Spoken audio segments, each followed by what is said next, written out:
Previous बताता हूँ कि हमने क्या पढ़ा था अभी तक। तो बेटा अभी तक मैंने आपको लास्ट टॉपिक रेस्पिरेशन स्टार्ट किया था, और रेस्पिरेशन के अंडर में हमने जो टॉपिक लास्ट स्टार्ट किया था बेटा, वो हमने स्टार्ट किया था रेस्पिरेशन।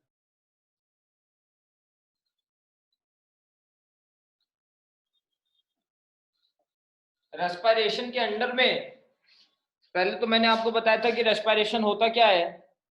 तो रेस्पिरेशन में मैंने बताया था कि ये रेस्पिरेशन वो लाइफ प्रोसेस है। Respiration is a life process through which food is oxidised. हमने पढ़ा था कि रेस्पिरेशन एक लाइफ प्रोसेस है जिसके थ्रू फूड को ब्रेक डाउन करते हैं, जिससे कि फूड से एनर्जी रिलीज होगी और उस एनर्जी का यूज करेंगे ताकि दूसरे प्रोसेस को परफॉर्म कर सके। हमने रेस्पिरेशन में यही पढ़ा था। अभी तक हमने डेफिनेशन पढ़ी थी, पहले रेस्पिरेशन की डेफिनेशन पढ़ी थी कि it is a life process by which food is oxidised और food is broken down to release energy for performing various functions. ये पढ़ा था हमने, ठीक है। तो मैंने इसकी डेफिनेशन आपको अभी तक बताई थी रेस्पिरेशन की। हमने क्या पढ़ा है, हमने रेस्पिरेशन की डेफिनेशन पढ़ी है। इसके बाद मैंने आपको बताया था कि रेस्पिरेशन जो प्रोसेस है, इसके अंडर में दो प्रोसेसेस आते हैं। इसके अंडर में मैंने आपको बताया था दो प्रोसेस। इसके अंडर में मैंने आपको एक बताया था ब्रीदिंग। इसके अंडर में मैंने आपको बताया था बेटा ब्रीदिंग, और ब्रीदिंग के अंडर में बेटा हमने ब्रीदिंग पूरा खत्म किया था। मैकेनिज्म ऑफ ब्रीदिंग हमने पूरा पढ़ा था कि किस तरह से हमारा रेस्पिरेटरी सिस्टम काम करता है, हमने ये पढ़ा था। कैसे ऑक्सीजन हम इनहेल करते हैं, किस तरह से हम ऑक्सीजन इनहेल करते हैं। एक मिनट रुकना बेटा, नेटवर्क इशू हो रहा है, सम्यक नेटवर्क इशू हो रहा है आई थिंक बहुत। ठीक है, सम्यक नेटवर्क इशू हो रहा है बेटा, ठीक है। ऐसी जगह बैठो बेटा आप लोग जहां पे नेटवर्क आ रहा हो आपके घर पे, ठीक है। किसी ऐसी जगह बैठो, नोट कर लेना बाद में इसको, जो भी मैं बताऊंगा उसको बाद में भी नोट कर लेंगे तो चलेगा। ठीक है बेटा, ध्यान दो। हमने पढ़ा था रेस्पिरेशन में, हमने डेफिनेशन पढ़ी रेस्पिरेशन की, और हमने फिर इसके अंदर में मैंने आपको बताया था ब्रीदिंग। ब्रीदिंग के अंदर में मैंने आपको बताया मैकेनिज्म ऑफ ब्रीदिंग, जहां पे हमने बेटा हमने ब्रीदिंग का क्या पाथवे है, कैसे ऑक्सीजन इनहेल करते हैं और किस तरह से कार्बन डाइऑक्साइड एक्सहेल करते हैं, ये हमने पढ़ा था। और मैंने आपको बताया था कि 3 मार्क्स में आपको वहां क्वेश्चन मिल सकता है कि ब्रीदिंग पाथवे या ब्रीदिंग मैकेनिज्म वहां पे बताने के लिए आएगा। तो फ्लो चार्ट के थ्रू मैंने आपको फ्लो चार्ट भी बनवाया था, और आप सबने वो होमवर्क भी मुझे भेजा था, ठीक है। सबने सही बनाया था, और वो इंपॉर्टेंट क्वेश्चन था, 3 मार्क्स में आपको मिल सकता है। तो ब्रीदिंग के बाद इसमें मैंने आपको रेस्पिरेटरी सिस्टम का डायग्राम भी बनवाया था। वो डायग्राम भी आ सकता है, लेकिन कम चांसेस हैं रेस्पिरेटरी सिस्टम का डायग्राम आने के, आपके बोर्ड्स में भी और आपके यूनिट टेस्ट में भी। ब्रीदिंग के बाद मैंने आपको बताया था कि रेस्पिरेशन के अंडर में मैंने बताया था कि ब्रीदिंग के बाद जो सेकंड प्रोसेस आता है, वो सेकंड प्रोसेस है हमारा सेलुलर रेस्पिरेशन। ये हमें आज डिस्कस करना है, सेलुलर रेस्पिरेशन। इसको अब हम आज पढ़ेंगे। इसके पहले मैं आपको बताता हूं, जो हमने पहले पढ़ा था उसमें मैं बता रहा था कि वहीं से मैं कंटिन्यू करूंगा। तो वहां पे एक्चुअली एक पार्ट बस रह गया था, उसका नाम है डायफ्राम। मैं सिर्फ आपको बताता हूं कि डायफ्राम का क्या फंक्शन है, और उसके बाद हम कंटिन्यू करेंगे फिर सेलुलर रेस्पिरेशन से। अब आप अपने नोट्स में लिखना स्टार्ट करेंगे।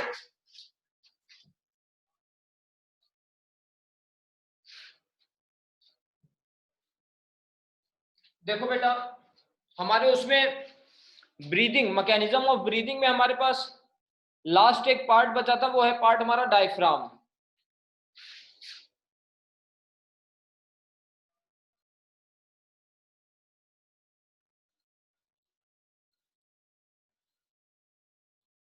डायफ्राम, तो ये जो डायफ्राम है, ये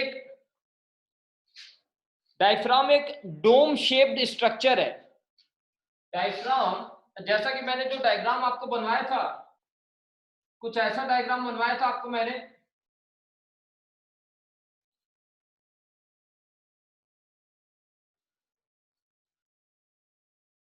और मेनली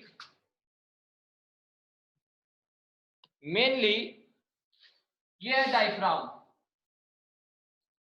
तो ये जो डायफ्राम का शेप है, ये जो शेप है डायफ्राम का, इसको हम बोलते हैं कि ये एक डोम शेप्ड स्ट्रक्चर है। एक पॉइंट लिख देता हूं डायग्राम में, डायफ्राम में, it is a dome shaped structure. ये एक डोम शेप्ड स्ट्रक्चर है। अब देखो बेटा, जान दो डायफ्राम कहां पे है। तो बेटा हमारी बॉडी में आपको जरूर पता होगा कि अलग अलग कैविटीज है बॉडी में। जैसे कि फॉर एग्जांपल हमारा हेड रीजन है, नेक रीजन है, फिर ये जो हमारा रीजन है चेस्ट रीजन, इसको हम बोलते हैं थोरैसिक रीजन है। थोरैसिक, और अंदर जो जगह है जहां पे लंग्स हमारे प्लेस्ड हैं, ये हमारी थोरैसिक कैविटी। और थोरैसिक कैविटी के नीचे आ जाएगा हमारा जो स्टमक वाला पोर्शन है, वो हम बोलते हैं कि वो कौन सा पोर्शन हम बोलते हैं, एब्डोमिनल रीजन है। और उसके अंदर जो जगह है वहां हम बोलते हैं कि हमारा एब्डोमिनल कैविटी है। ठीक है। तो ये जो डायफ्राम है, ये जो डायफ्राम है, ये हमारे लंग्स के नीचे जस्ट प्लेस्ड है, ये हमारे लंग्स के जस्ट नीचे प्लेस्ड है। तो हम बोलते हैं कि ये थोरैसिक कैविटी में लंग्स के नीचे सिचुएट होता है, यहां पे ये पाया जाता है। ठीक है। तो मैं एक पॉइंट लिखता हूं कि कहां पे ये मिलता है डायफ्राम। लिख दे रहा हूं सिचुएटेड, लिख रहा हूं situated below lungs, situated below lungs, lungs के नीचे है। और कौन सी कैविटी में, थोरैसिक कैविटी में। Below lungs in the lower, in the lower thoracic cavity.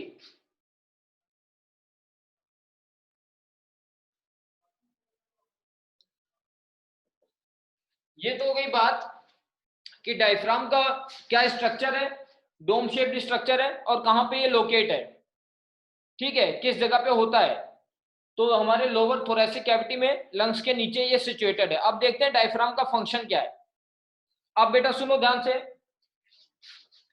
हमने जब एयर को इनहेल किया, जब हमने एयर को इनहेल किया, तो हमारे जो लंग्स थे, उन लंग्स में हमने ऑक्सीजन फिल कर दी। और ऑक्सीजन फिल करने की वजह से जो लंग्स है वो इन्फ्लेट हो गए, वो फूल गए। लंग्स फूलने की वजह से ये जो डायफ्राम है, जो पहले डोम शेप था, लंग्स जब हमारे इन्फ्लेटेड हो गए, ये जब इसमें एयर फिल हो जाएगी, इसमें ऑक्सीजन फिल हो जाएगी, तो इनका साइज बड़ा हो जाएगा, जिसकी वजह से ये जो डोम शेप स्ट्रक्चर है ये फ्लैट हो जाएगा। It will become some like flattened, flat like structure हो जाएगा इसका। तो जब हमारे लंग्स ऑक्सीजन फिल्ड हो जाते हैं, जब हमारे लंग्स इन्फ्लेट हो जाते हैं, फूल जाते हैं, जब इनका साइज इंक्रीज हो जाता है, तो डायफ्राम का स्ट्रक्चर ये फ्लैट शेप्ड हो जाता है। और फ्लैट शेप्ड हो जाएगा, ये फ्लैट शेप्ड हो जाएगा। और फिर ये डायफ्राम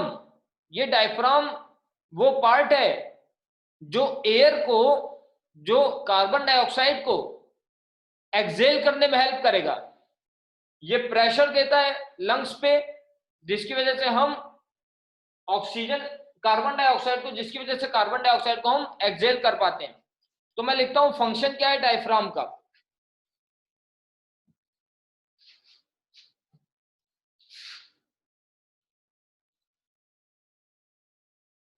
फंक्शन ऑफ डायफ्राम,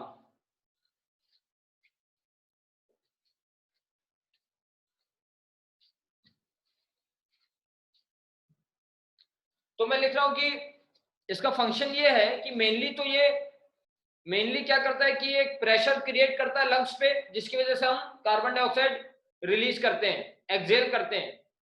तो उसी फंक्शन को मुझे यहाँ पे लिखना है। मैं किस तरह लिख रहा हूँ बेटा, देखो मैं लिख रहा हूं फंक्शन में, मैं लिख रहा हूं बेटा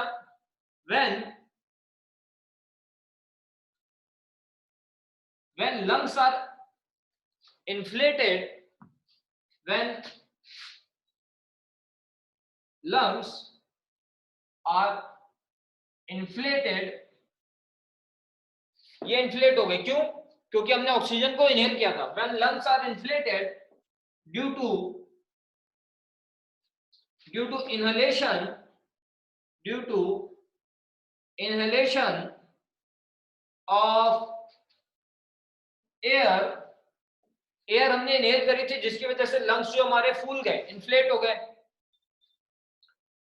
inflated due to inhalation of air, the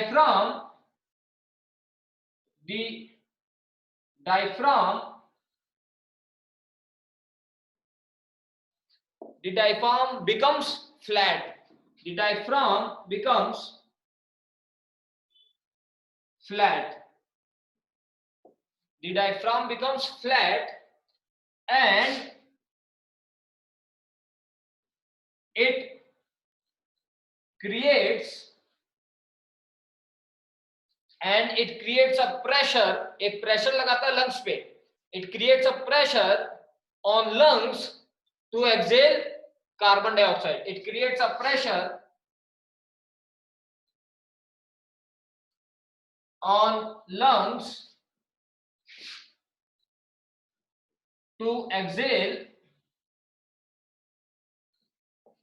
carbon dioxide. तो मेन काम इसका यही है डायफ्राम का कि इसके शेप में चेंजेस आते हैं और ये कार्बन डाइऑक्साइड के एक्सेलेशन में काम करता है। तो डायफ्राम बहुत ज्यादा टफ टॉपिक नहीं है, टफ नहीं है ये टॉपिक डायफ्राम, और क्वेश्चन भी वैसे आपको नहीं मिलेगा जल्दी डायफ्राम से, लेकिन अगर आ जाएगा तो पता होना चाहिए, 1 या 2 मार्क्स में क्वेश्चन आ जाएगा, फंक्शन इसका मेनली आएगा अगर क्वेश्चन आएगा। ठीक है, ठीक है, डायफ्राम खत्म है। अब हम आगे आ जाते हैं रेस्पिरेशन के सेकंड पार्ट पे, जिसका नाम है सेलुलर रेस्पिरेशन। इतना नोट हो जाएगा बेटा, बताना एक बार नोट हो गया तो।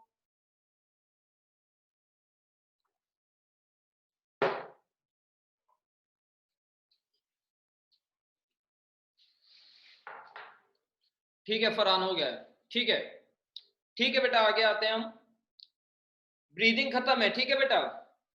अच्छा, ब्रीदिंग मैंने पूरा खत्म कर दिया आकृति, और ब्रीदिंग खत्म किया मैंने। आप लोग बेटा मुझे बताओ जरा कि मैं पढ़ा देता हूं उसके बाद बुक से रीडिंग करते हो क्या? यस और नो? बुक से रीडिंग करते हो? जब मैं पढ़ा देता हूं कोई भी टॉपिक उसके बाद करते हो? ठीक है, चलो ठीक है, ठीक है, सारे करते हो क्या आई थिंक। अब बेटा बताओ जरा कि समझ में आता है बुक से? जब मैं पढ़ा देता हूं उसके बाद बुक से रीडिंग करते हो तो समझ में आता है क्या? यस और नो में बताओ जरा, समझ में आता है?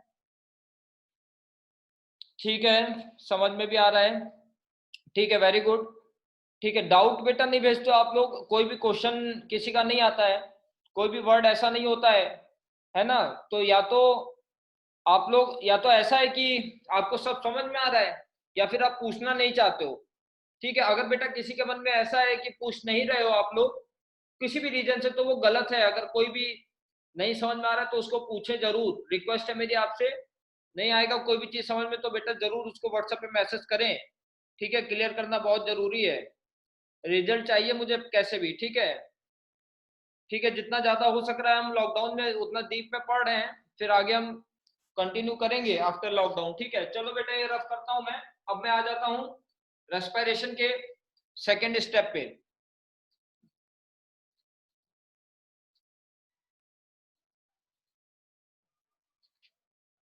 अब जो बेटा हम पढ़ रहे हैं ये बहुत इंपॉर्टेंट टॉपिक, ठीक है। हम पढ़ने जा रहे हैं सेलुलर रेस्पिरेशन।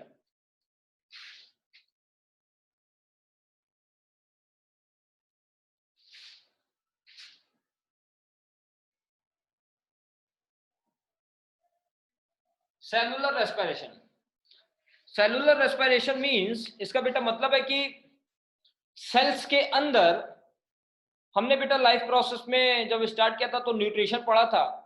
न्यूट्रिशन में हमने पढ़ा था कि फूड को हम किस तरह से सारे सेल्स में पहुंचा देते हैं। फूड को सारे सेल्स में ब्रेक डाउन करके एब्जॉर्ब करवा देते हैं हम स्मॉल इंटेस्टाइन में, वहां पे विलाई प्रेजेंट होते हैं, और फिर ब्लड के थ्रू हम उसको सब जगह पहुंचा देते हैं सारे सेल्स में। सेलुलर रेस्पिरेशन में हम ये पढ़ने वाले हैं कि जो फूड हमने ब्लड में पहुंचाया है, सेल्स में पहुंचाया है, जो फूड हमने ब्लड के थ्रू सेल्स में पहुंचाया है, उस फूड को अब हमें ब्रेक डाउन करना है सेल्स के अंदर। इसके पहले हम पढ़ रहे थे रेस्पिरेशन के अंडर में, हम इसके पहले पढ़ रहे थे ब्रीदिंग। ब्रीदिंग में हमने देखा कि ब्लड के थ्रू ही हमने ऑक्सीजन को सारे सेल्स में ट्रांसपोर्ट कर दिया था ब्रीदिंग के थ्रू। अब हम पढ़ रहे हैं सेलुलर रेस्पिरेशन। अब या तो हम देखो, कुछ ऑर्गेनिज्म होते हैं जो ऑक्सीजन की प्रेजेंस में, ध्यान देंगे, कुछ ऑर्गेनिजम्स होते हैं जो ऑक्सीजन की प्रेजेंस में फूड का ब्रेकडाउन करते हैं सेल्स के अंदर, जैसे हम लोग। और कुछ ऑर्गेनिजम्स होते हैं जो बिना ऑक्सीजन के फूड का ब्रेकडाउन करते हैं, ठीक है। तो दो तरह के ऑर्गेनिजम्स बताए। कुछ ऑर्गेनिजम्स फूड की प्रेजेंस में ब्रेकडाउन करते हैं, ऑक्सीजन की प्रेजेंस में ब्रेकडाउन करते हैं फूड का, और कुछ ऑर्गेनिजम्स बिना ऑक्सीजन के ब्रेकडाउन करते हैं फूड का, ठीक है। तो मैम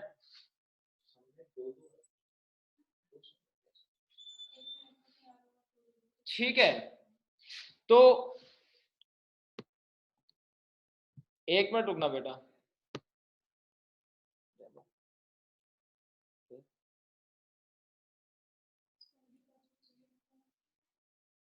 ठीक है बेटा, अब देखो,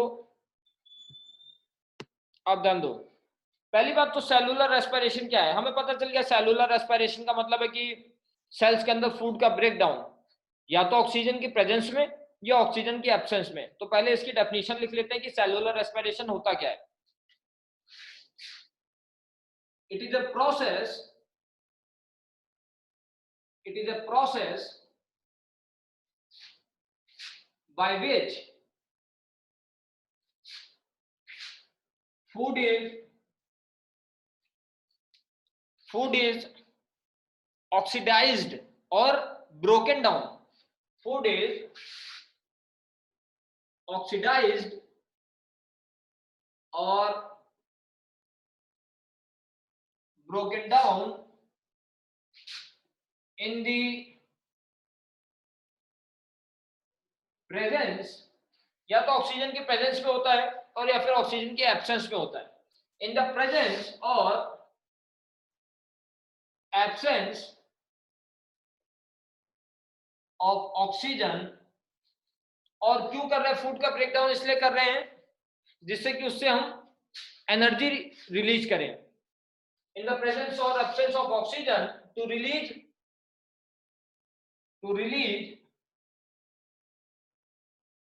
energy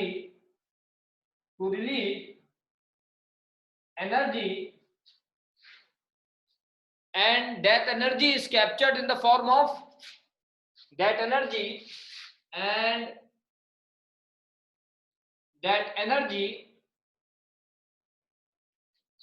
is captured, very good Farhan, that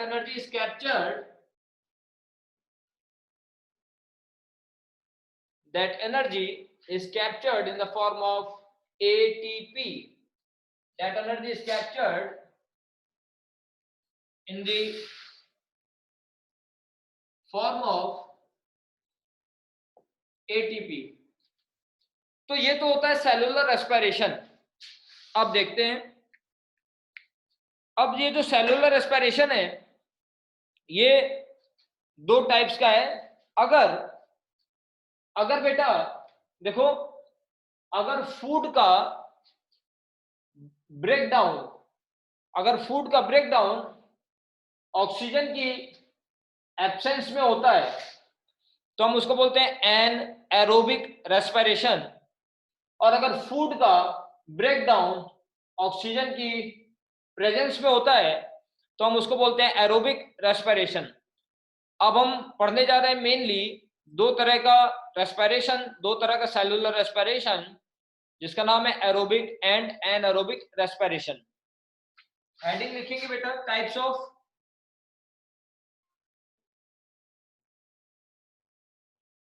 cellular respiration, types of cellular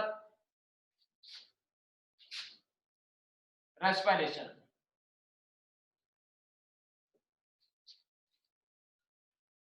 इसके अंदर में बेटा दो टाइप्स जो आते हैं, पहला है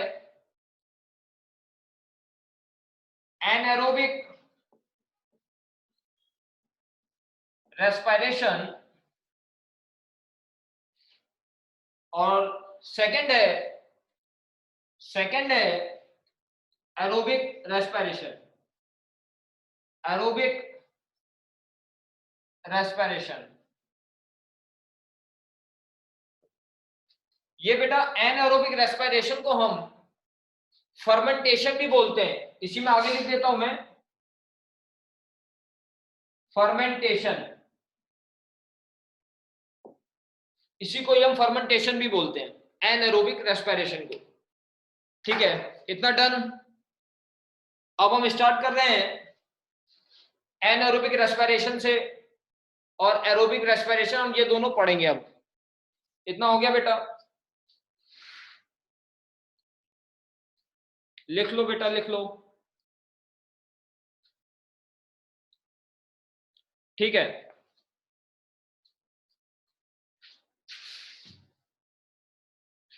ठीक है राजीव।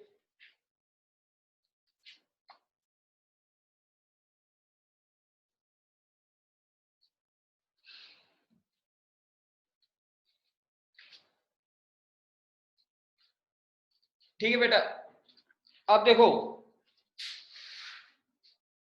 अब ध्यान दो, ये बेटा देखो, मैंने आपको बताया कि हम क्या करने वाले हैं बेटा, हम फूड का ब्रेकडाउन करने वाले हैं। फूड जो खाया है, अब सेल्स के अंदर, बॉडी के सारे सेल्स के अंदर उस फूड का ब्रेकडाउन करेंगे, और जब फूड का ब्रेकडाउन करेंगे तो उससे एनर्जी रिलीज होगी, और उस एनर्जी को हम एटीपी के फॉर्म में कैप्चर करेंगे। ठीक है, आप देखते हैं बेटा, तो मेनली हम जो सब्सटेंस, हम मेनली बेटा जो सब्सटेंस का ब्रेकडाउन करते हैं, जिस सब्सटेंस का ब्रेकडाउन हम करते हैं, वो हो सकता है कि ग्लूकोज हो, जैसा कि आपकी बुक में दिया होगा जरूर कि ग्लूकोज का ब्रेकडाउन हो रहा है।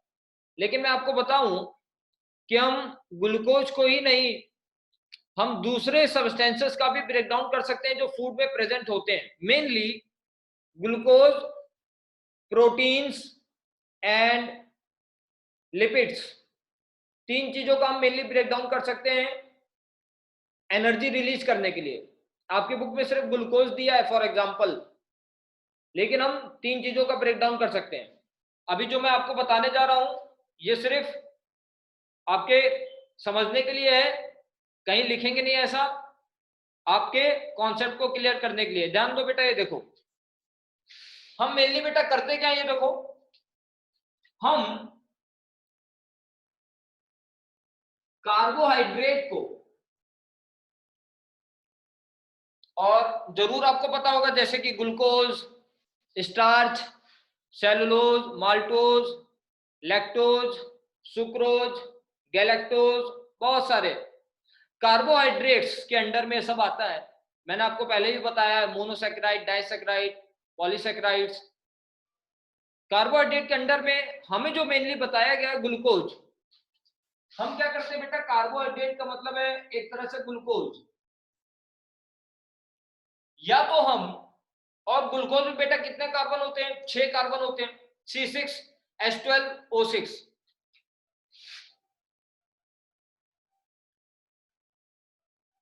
तो या तो हम ग्लूकोज का ब्रेकडाउन करें, या फिर हम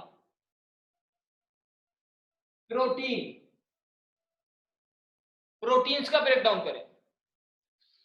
जैसे कि बेटा ध्यान दो, जैसे कार्बोहाइड्रेट बना होता है ग्लूकोज का, मतलब मोनोमर्स का, इसी तरह से बेटा प्रोटीन के जो मोनोमर होते हैं उनको हम बोलते हैं अमाइनो एसिड्स।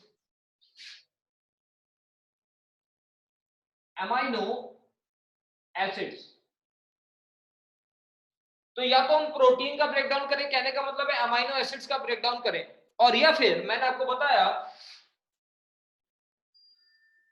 कि हम लिपिड्स का ब्रेक डाउन करें, और लिपिड के बेटा मोनोमर को हम बोलते हैं फैटी एसिड।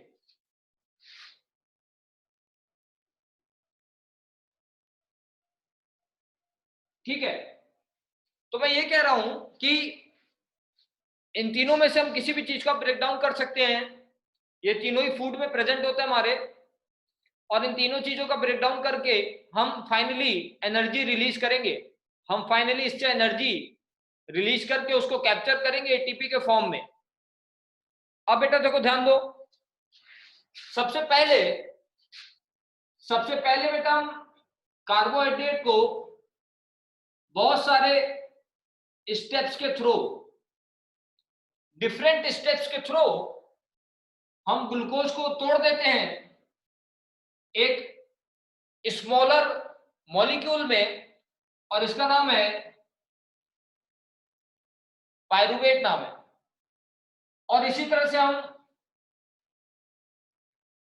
प्रोटीन्स को भी ब्रेक डाउन कर सकते हैं इनटू पायरुवेट, और हम फैट का भी ब्रेक डाउन कर सकते हैं इनटू पायरुवेट। ये जो पायरुवेट है इसका फॉर्मूला है, इसमें 3 कार्बन होते हैं, इसमें 3 कार्बन है, लिख देता हूं बेटा 3 कार्बन मॉलिक्यूल। पायरुवेट में 3 कार्बन है। ठीक है बेटा, ये वाला ध्यान दो एक चीज, ग्लूकोज में कितने कार्बन थे 6, पायरुवेट में कितने कार्बन है 3। तो अगर एक ग्लूकोज को तोड़ेंगे तो कितने पायरुवेट बन जाएंगे? एक ग्लूकोज में 6 कार्बन है, लेकिन पायरुवेट में 3 कार्बन है। एक ग्लूकोज को तोड़ेंगे तो कितने पायरुवेट बनेंगे, जल्दी बताओ।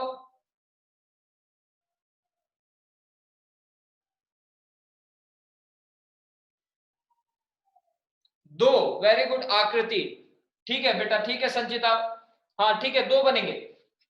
तो यहां पे हम 2 पायरुवेट, 2 इंटू पायरुवेट ऐसे बना लेते हैं। ठीक है, अब देखो, अब इसके बाद बेटा ध्यान दो, अब इसके बाद इस पायरुवेट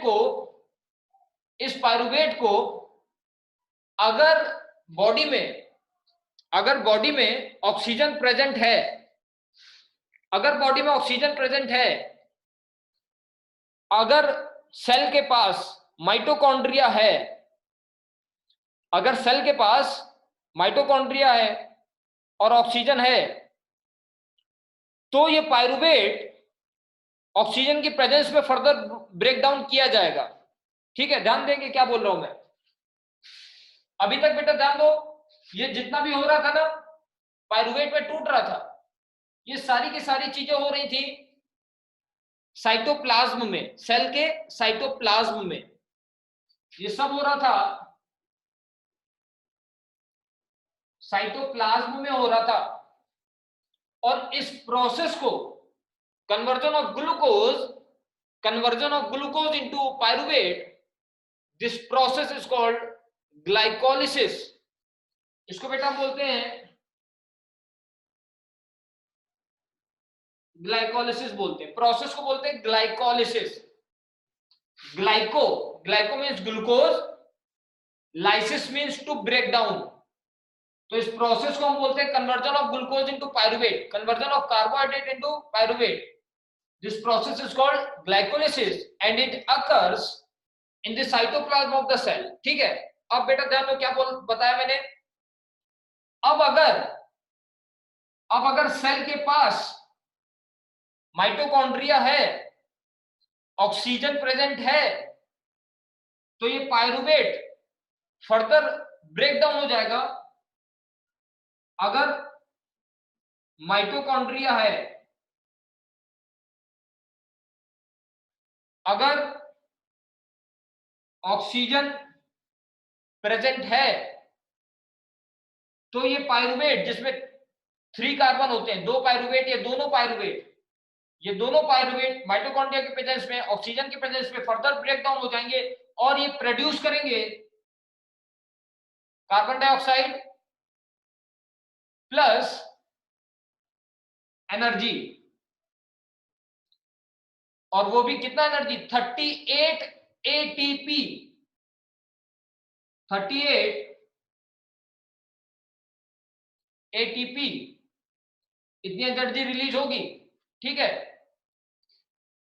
और ये जो पायरुवेट का ब्रेकडाउन हमने किया ऑक्सीजन की प्रेजेंस में, ये जो पायरुवेट का ब्रेकडाउन हमने किया है अभी ऑक्सीजन की प्रेजेंस में, इस प्रोसेस को, तो ये पूरा अगर कंसीडर करेंगे प्रोसेस, ये वाला अगर इस पूरे प्रोसेस को कंसीडर करते हैं तो ये हम बोलेंगे फाइनली कि ये ऑक्सीजन के प्रेजेंस में हो रहा है, और इस प्रोसेस को हम बोलेंगे ये है एरोबिक रेस्पिरेशन। ये ऑक्सीजन की प्रेजेंस में माइटोकॉन्ड्रिया की प्रेजेंस में ब्रेकडाउन हो रहा है, इसको हम बोलते हैं एरोबिक रेस्पिरेशन, ठीक है। अब ध्यान दो बेटा, ये देखो, ये वाला ध्यान दो, अगर अगर वो सेल जिसमें कार्बोहाइड्रेट का, प्रोटीन का या लिपिड का ब्रेकडाउन हुआ है पायरुवेट में, अगर उस सेल के पास जिसमें उसके साइटोप्लाज्म में, सेल के साइटोप्लाज्म में यहां तक तो ब्रेकडाउन हो गया, लेकिन अब उसके पास ऑक्सीजन भी नहीं है और उस सेल के पास अब माइटोकॉन्ड्रिया भी नहीं है, या फिर दोनों में से कोई एक चीज नहीं है, तो वो ये वाला प्रोसेस नहीं परफॉर्म कर सकता, वो दूसरा प्रोसेस परफॉर्म करता है। आप देखो बेटा, फॉर एग्जांपल ईस्ट में अगर ऑक्सीजन नहीं मिलेगी आगे, अगर ऑक्सीजन एब्सेंट होगी, अगर ऑक्सीजन एब्सेंट होगी तो वो पायरुवेट साइटोप्लाज्म में ही फर्दर ब्रेकडाउन किया जाएगा। और अगर ये रिएक्शन हमें मिलता है ईस्ट में, ईस्ट एक फंगस है, या फिर अगर ये रिएक्शन हमें मिलता है बैक्टीरिया में, अगर बैक्टीरिया में या ईस्ट में हमें ये रिएक्शन मिलता है तो वहां पे हमें ऑक्सीजन नहीं मिलती है, और ऑक्सीजन की प्रेजेंस में फिर फर्दर ब्रेकडाउन होता है पायरुवेट का, और वहां पे प्रोड्यूस होता है इथेनॉल, वहां पे बेटा प्रोड्यूस होता है इथेनॉल प्लस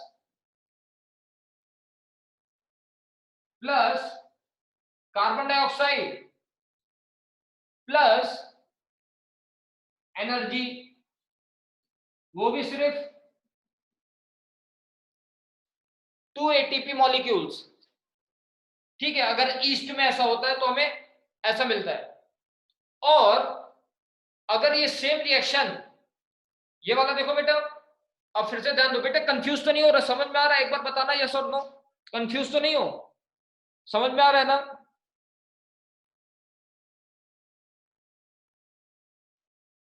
ठीक है फरहान, ठीक है, ठीक है, ठीक है, ठीक है, ठीक है, क्योंकि बड़ा कॉम्प्लेक्स है ना प्रोसेस, मैं आपको 10th लेवल पे नहीं बता रहा हूं, उसके हायर लेवल पे बता रहा हूं। सर कंफ्यूज, ठीक है आदित्य, एक मिनट। अब देखो बेटा, फिर से ध्यान दो, एक बार फिर से ध्यान दो, ये देखो बेटा, हम रेस्पिरेशन पढ़ रहे हैं, रेस्पिरेशन में हमें फूड का ब्रेकडाउन करना था।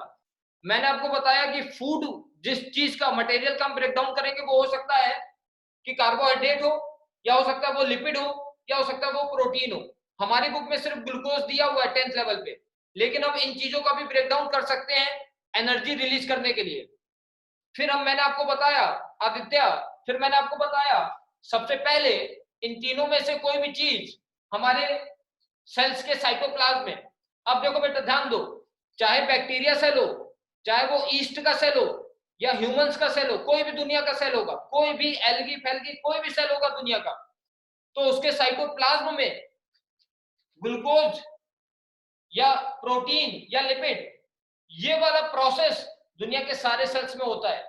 सारे के सारे सेल्स इस प्रोसेस को परफॉर्म करते हैं। कहने का मतलब है conversion of glucose into pyruvate, कहने का मतलब है ये जो ग्लाइकोलिसिस प्रोसेस है इसको सारे सेल्स परफॉर्म करते हैं, ठीक है। अब देखो, और ये वाला प्रोसेस आधा आधा ये प्रोसेस कहां हो रहा है, हमारे साइटोप्लाज्म में हो रहा है, साइटोप्लाज्म में हो गया। अब देखो, अगर वो हमारी बॉडी का सेल है और हमारे पास ऑक्सीजन भी है सेल्स में और माइटोकॉन्ड्रिया भी है, अगर हमारे पास ऑक्सीजन है और माइटोकॉन्ड्रिया है तो वो पायरुवेट जिसमें 3 कार्बन है, वो पायरुवेट फर्दर ब्रेक डाउन हो जाएगा, CO2 इवॉल्व होगी और एनर्जी बनेगी 38 ATP मॉलिक्यूल। और अगर उस सेल के पास ऑक्सीजन नहीं है, माइटोकॉन्ड्रिया नहीं है, या दोनों में से कोई भी एक चीज नहीं है, अगर उस सेल के पास ऑक्सीजन नहीं है या माइटोकॉन्ड्रिया नहीं है, फॉर एग्जांपल ईस्ट जिसमें ऑक्सीजन एब्सेंट है, तो वहां पे वो पायरुवेट फिर इस वाले प्रोसेस में नहीं जाएगा। वो पायरुवेट बिना ऑक्सीजन के माइटोकॉन्ड्रिया के अंदर नहीं, उसके साइटोप्लाज्म में ही फर्दर, पहले भी साइटोप्लाज्म हो रहा था और आगे भी साइटोप्लाज्म में चल रहा है, उसके साइटोप्लाज्म में ही, ईस्ट के साइटोप्लाज्म में ये पायरुवेट फिर से टूट जाएगा और वहां पे इथेनॉल और ये चीजें प्रोड्यूस करेगा। सिर्फ इतना समझना है। और देखो बेटा, फाइनली एक लास्ट पॉइंट, अगर ये रिएक्शन यहां तक हो गई सेल के साइटोप्लाज्म में, और अगर ऑक्सीजन की कमी हो जाती है, अगर हमारी बॉडी में भी ऑक्सीजन की कमी हो गई है, तो हमारे मसल्स में ये पायरुवेट, हमारे मसल सेल्स में ये पायरुवेट बिना ऑक्सीजन के ब्रेक डाउन होता है फिर से। तो कभी कभी हमारी बॉडी में भी बिना ऑक्सीजन के ब्रेक डाउन होता है पायरुवेट का। अब देखो बेटा, अगर हमारी बॉडी में होगा बिना ऑक्सीजन के, अगर हमारी बॉडी में होगा कहां पे, मसल सेल्स में, तो ये वहां पे प्रोड्यूस करता है lactic acid plus energy. Farhan ने बिल्कुल सही बताया, क्रैम्प कॉज करता है ये, लैक्टिक एसिड प्लस एनर्जी बनेगी, और ये एनर्जी बनेगी 2 ATP मॉलिक्यूल। अब देखो बेटा, मैंने जो ये लिखा है आपको, ये आपका कॉन्सेप्ट क्लियर करने के लिए है। आपको जो नोट्स मैं अभी लिखवाऊंगा वो बहुत ही आसान नोट्स लिखवाऊंगा, और वो नोट्स बेटा आदित्य लिखोगे अभी, फिर सब कुछ समझ में आ जाएगा। मैं आपको बता दूंगा कि आपको एग्जैक्ट क्या पढ़ना है। ये मैंने आपको ओलंपियाड लेवल, NTSC लेवल के लिए आपको बताया है पूरा, ठीक है। अब देखो बेटा, ध्यान दो एक चीज, अब बात ध्यान से सुनो मेरी। ये देखो बेटा, देखो मैंने बताया फूड चाहे ग्लूकोज हो या प्रोटीन हो या लिपिड हो, ये तीनों ही चीजें ब्रेक डाउन कर दी जाती है पायरुवेट में। ये तीनों चीजें पायरुवेट में ब्रेक डाउन कर दी जाती हैं। अब बेटा देखो, पायरुवेट में कितने कार्बन थे, 3 कार्बन, ग्लूकोज में 6 कार्बन थे, तो यहाँ पे हमने 2 पायरुवेट बना दिए थे। पायरुवेट को बेटा फर्दर ब्रेक डाउन कर देंगे। तो मैं कह रहा हूं कि अगर हमारी बॉडी में होगा नॉर्मली, तो बेटा फाइनल जो रिएक्शन होगी ना, वहां पे हम देखेंगे कि 6 CO2 रिलीज हो जाएंगे, 6 कार्बन डाइऑक्साइड रिलीज हो जाएंगे। अब बेटा एक बात ध्यान दो, हमने स्टार्ट किया था ग्लूकोज से जिसमें 6 कार्बन थे, और फाइनली जब हमने खत्म किया तो 6 CO2 रिलीज कर दिए, 6 कार्बन रिलीज कर दिए। 6 कार्बन थे, 6 के 6 कार्बन कार्बन डाइऑक्साइड के फॉर्म में पफ्ड आउट, सब निकाल दिए बाहर। कहने का मतलब है, मैं ये बताना चाहता हूं कि अगर फूड का ब्रेकडाउन एरोबिकली होगा, अगर फूड का ब्रेकडाउन ऑक्सीजन के प्रेजेंस में होगा, तो सारे के सारे कार्बन डाइऑक्साइड ऑक्सीडाइज्ड हो जाते हैं। सारे के सारे कार्बन जो है ग्लूकोज में, वो सारे के सारे, कहने का मतलब है ये पूरा का पूरा कंप्लीट ऑक्सीडेशन होता है। लेकिन अगर ये नॉर्मली नहीं चल रहा है, बिना ऑक्सीजन के अगर हो रहा है, अगर ये बिना ऑक्सीजन के हो रहा है, अगर ये बिना ऑक्सीजन के हो रहा है, तो हो सकता है, ये देखो बेटा 6 कार्बन थे, ईस्ट के अंदर बना इथेनॉल, इथेनॉल में बेटा होते हैं 2 कार्बन, इथेनॉल में होते हैं 2 कार्बन। अगर एक पायरुवेट ईस्ट के अंदर टूटता है तो 2 कार्बन वाला इथेनॉल और 1 कार्बन डाइऑक्साइड रिलीज हो जाता है। तो यहां तो हमने 1 ही कार्बन डाइऑक्साइड रिलीज किया है और थोड़ा इथेनॉल भी प्रोड्यूस हुआ, कहने का मतलब है। और बेटा सेम इसी तरह से अगर हमारे मसल्स में होता है, तो लैक्टिक एसिड जिसमें 3 कार्बन होते हैं, जहां पे एक भी कार्बन डाइऑक्साइड नहीं रिलीज हो रहा है, तो कहने का मतलब है कि अगर फूड का ब्रेकडाउन एन एरोबिकली होता है, तो वो इनकम्प्लीट ऑक्सीडेशन होता है फूड का। और अगर फूड का ब्रेकडाउन एरोबिकली होता है, अगर फूड का ब्रेकडाउन ऑक्सीजन की प्रेजेंट में होता है, तो हम उसको बोलते हैं ये कंप्लीट ऑक्सीडेशन ऑफ फूड है। अब बेटा इसको बना लो पूरे को, आप लोग सब ड्रॉ कर लो। अब हम आ जाते हैं, हमें क्या सीबीएसई में एनसीईआरटी में हमें क्या लिखना होगा, क्या पढ़ना होगा, उस पर आ जाते हैं। जिसको समझना था आई होप उसने समझ लिया होगा ज्यादातर चीजें सेलुलर रेस्पिरेशन में। अब हम आ जाते हैं अपने लेवल पे। बेटा रब रब कर दूं, बता देना मुझे हो गया।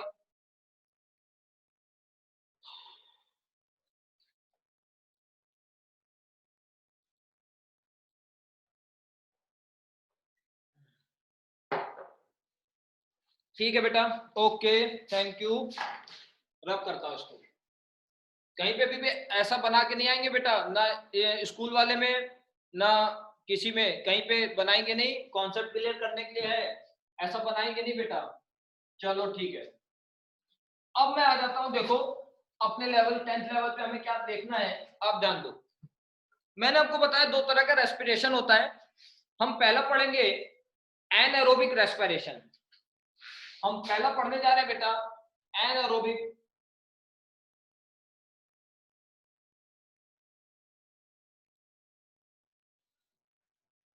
एनएरोबिक रेस्पिरेशन तो सिंपल सा है कि बिना ऑक्सीजन के फूड का ब्रेकडाउन करना, फूड का ब्रेकडाउन करते हैं जिससे एनर्जी रिलीज हो, लेकिन बिना ऑक्सीजन के करें, तो उसको हम बोलते हैं एनारोबिक रेस्पिरेशन। मैंने आपको बताया कि ईस्ट में ऐसा होता है और हमारे मसल सेल्स में ऐसा होता है। लिख देते हैं इसी पॉइंट को। Breakdown of food, breakdown of food in the absence of oxygen, in the absence of oxygen in the cytoplasm of cells to release energy with lactic acid or ethanol, with lactic acid or ethanol is called anaerobic respiration. आप देखो बेटा example, in yeast, in human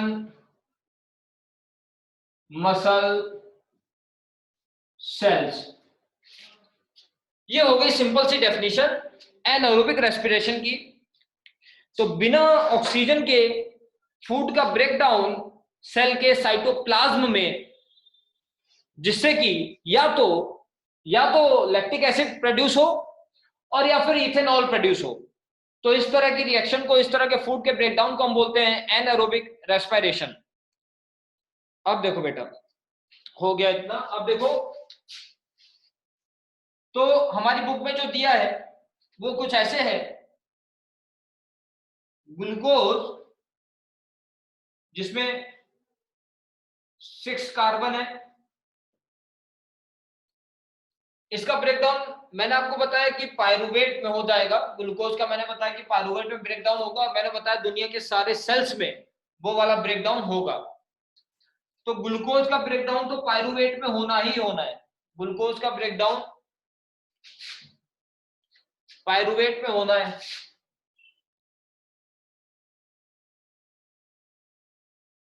और यहां पे बनेंगे 2 × 3 carbon molecule, 2 molecule बनेंगे और उन मॉलिक्यूल्स में 3 कार्बन होंगे। और ये रिएक्शन किस जगह पे होगी? सेल के साइटोप्लाज्म में होगी। साइटोप्लाज्म में होगी। और ये वाली रिएक्शन बिना ऑक्सीजन के होगी। ऑक्सीजन लिख देता हूं, absence of oxygen, absence of oxygen, absence of oxygen. ये सारे सेल्स में होनी है रिएक्शन। अब इसके बाद, अब बेटा इसके बाद, अब इसके बाद बेटा अगर हम एनारोबिक पढ़ लें तो हमने पढ़ा कि एनारोबिक या तो ईस्ट में होगा या फिर ह्यूमंस के मसल सेल्स में होगा। अब देखो अगर ये ह्यूमंस के मसल सेल्स में होगा,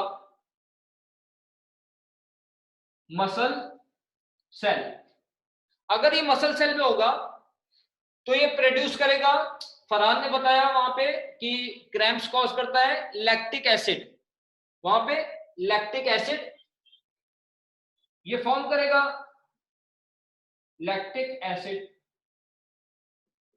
प्लस एनर्जी कितना 2 एटीपी, 2 एटीपी के मॉलिक्यूल एनर्जी बनेगी वहां पे, ठीक है। और अगर ये ब्रोकन डाउन होगा फर्दर किसमें, ईस्ट के अंदर, अगर इसका ब्रेकडाउन होगा फर्दर ईस्ट में, अगर ईस्ट में इसका ब्रेकडाउन होता है तो वहां पे प्रोड्यूस होता है इथेनॉल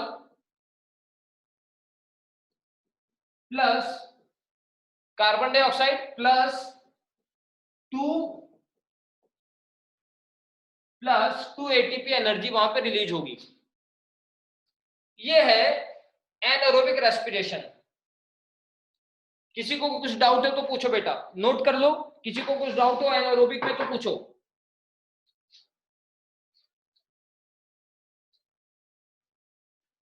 इतने में बेटा यही लिखना है हमें, क्वेश्चन आएगा हमें 3 मार्क्स का क्वेश्चन आएगा कि व्हाट इज एनारोबिक रेस्पिरेशन या define anaerobic respiration and write down the reaction involve in it, या फिर ऐसा कुछ क्वेश्चन, या कि how anaerobic respiration occurs in muscle cells, या फिर ईस्ट। तो हमें यही लिख के आना है जो मैंने अभी लिखा है, ठीक है आदित्य, ये वाला क्लियर है, ठीक है, इजी है ये वाला, यही लिख के आना है, ठीक है बेटा, ठीक है हो गया। किसी को कोई डाउट नहीं, आई थिंक, हाँ संचिता डाउट है आपको, संचिता डाउट है क्या बेटा,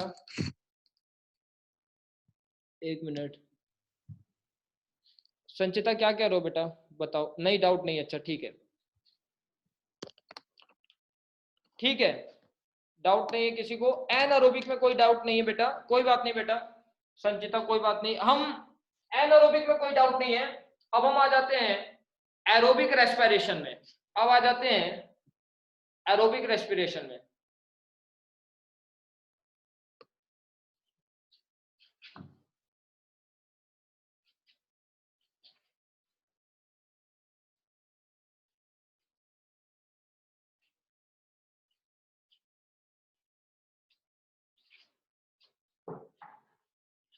नेक्स्ट है aerobic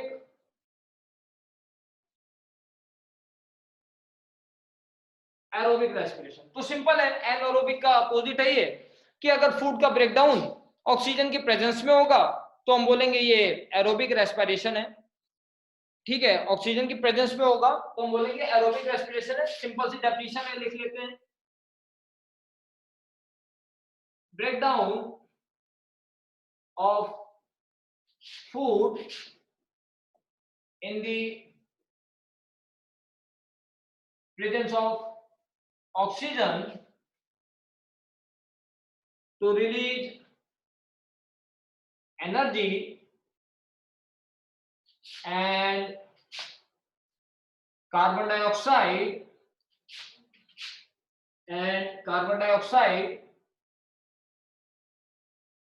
is called aerobic respiration, is called aerobic respiration, इसको बोलते हैं एरोबिक रेस्पिरेशन। तो स्टार्टिंग तो सेम वैसे ही होगा कि ग्लूकोज का ब्रेकडाउन टिल पायरुवेट, पायरुवेट तक तो जो ब्रेकडाउन है ग्लूकोज का वो तो सेम वैसे ही होगा जैसे एनारोबिक में हो रहा था, तो सेम वैसे ही चलेगा। उसके आगे फिर हमारे ऑक्सीजन की प्रेजेंस में होगा, इसमें सेम वैसे होगा कि ग्लूकोज जो कि 6 कार्बन मॉलिक्यूल है उसका ब्रेकडाउन हो जाएगा किसमें, पायरुवेट में, और ये होगा साइटोप्लाज्म में, सारे सेल्स के साइटोप्लाज्म में, और साइटोप्लाज्म में ही ये होगा बिना ऑक्सीजन के, एब्सेंस में, एब्सेंट ऑफ ऑक्सीजन। और पायरुवेट के बाद फिर ये अब ऑक्सीजन की प्रेजेंस में इसका ब्रेकडाउन होगा, लेकिन कहां पे, माइटोकॉन्ड्रिया में। और माइटोकॉन्ड्रिया में ये ऑक्सीजन की प्रेजेंस में होगा, प्रेजेंस ऑफ ऑक्सीजन, ऑक्सीजन की प्रेजेंस में होगा। यहां पे ऑक्सीजन प्रेजेंट हो गई है, इसीलिए हम इस वाले को एरोबिक रेस्पिरेशन बोल रहे हैं। और ये फाइनली प्रोड्यूस करेगा 6 CO2 प्लस 38 ATP। ठीक है, तो ये वाला है हमारा एरोबिक रेस्पिरेशन। अगर 2 या 3 मार्क्स में आपको सिंपल क्वेश्चन आ जाएगा कि define aerobic respiration and write down the reaction involve in it, तो हमें यही लिखना है 2 या 3 मार्क्स में, हमें सिर्फ इतना लिखना होगा। तो एरोबिक और एनारोबिक दो तरह का रेस्पिरेशन होता है। हमने जो ब्रीदिंग पढ़ा था बेटा, हमने जो इसके पहले ब्रीदिंग पढ़ा था, उसमें हमने जो सारे सेल्स में ऑक्सीजन पहुंचाई थी, वो हमने मेनली एरोबिक रेस्पिरेशन का फर्स्ट पार्ट पढ़ा था, जो हमने मेनली ह्यूमंस के अंदर पढ़ा। लेकिन अलग अलग ऑर्गेनिजम्स तो अलग अलग तरह से ऑक्सीजन को ऑब्टेन करते हैं। वहां भी मैंने आपको बताया था, कुछ ऑर्गेनिजम्स स्किन के थ्रू ऑक्सीजन को ऑब्टेन करते हैं, बॉडी के अंदर एब्जॉर्ब करते हैं ऑक्सीजन अलग अलग तरह से। हमने जो ब्रीदिंग पढ़ा है वो मेनली हमने इसी का पहला पार्ट पढ़ा है।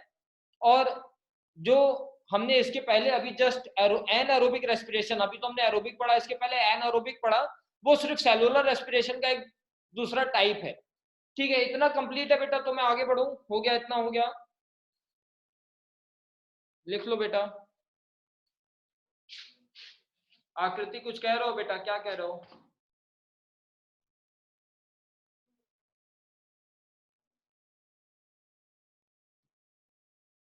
ठीक है, ठीक है, आगे आते हैं अब इसी के। अब देखो बेटा, आपकी बुक में एक क्वेश्चन दिया है, बहुत इंपॉर्टेंट क्वेश्चन है। आपकी बुक में बेटा क्वेश्चन दिया हुआ है, एक इंटेक्स क्वेश्चन है या फिर exercise question, I think 3 marks का क्वेश्चन है, और जरूर आएगा वो किसी न किसी यूनिट टेस्ट में या बोर्ड्स में भी आपको मिल सकता है ये क्वेश्चन। क्वेश्चन में पूछा है कि what are the different pathways, ठीक है,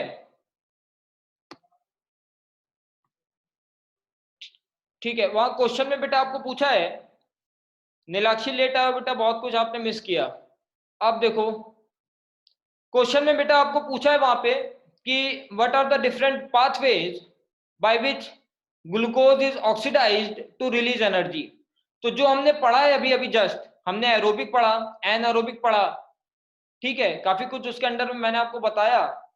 ये जो क्वेश्चन है, जो मैंने अभी बताया कि आपका इंटेक्स क्वेश्चन है कि क्या है डिफरेंट पाथवेज, ठीक है, तो ये जो इंटेक्स क्वेश्चन है 3 मार्क्स का क्वेश्चन आएगा। तो मैं हेडिंग लिख देता हूं, different pathways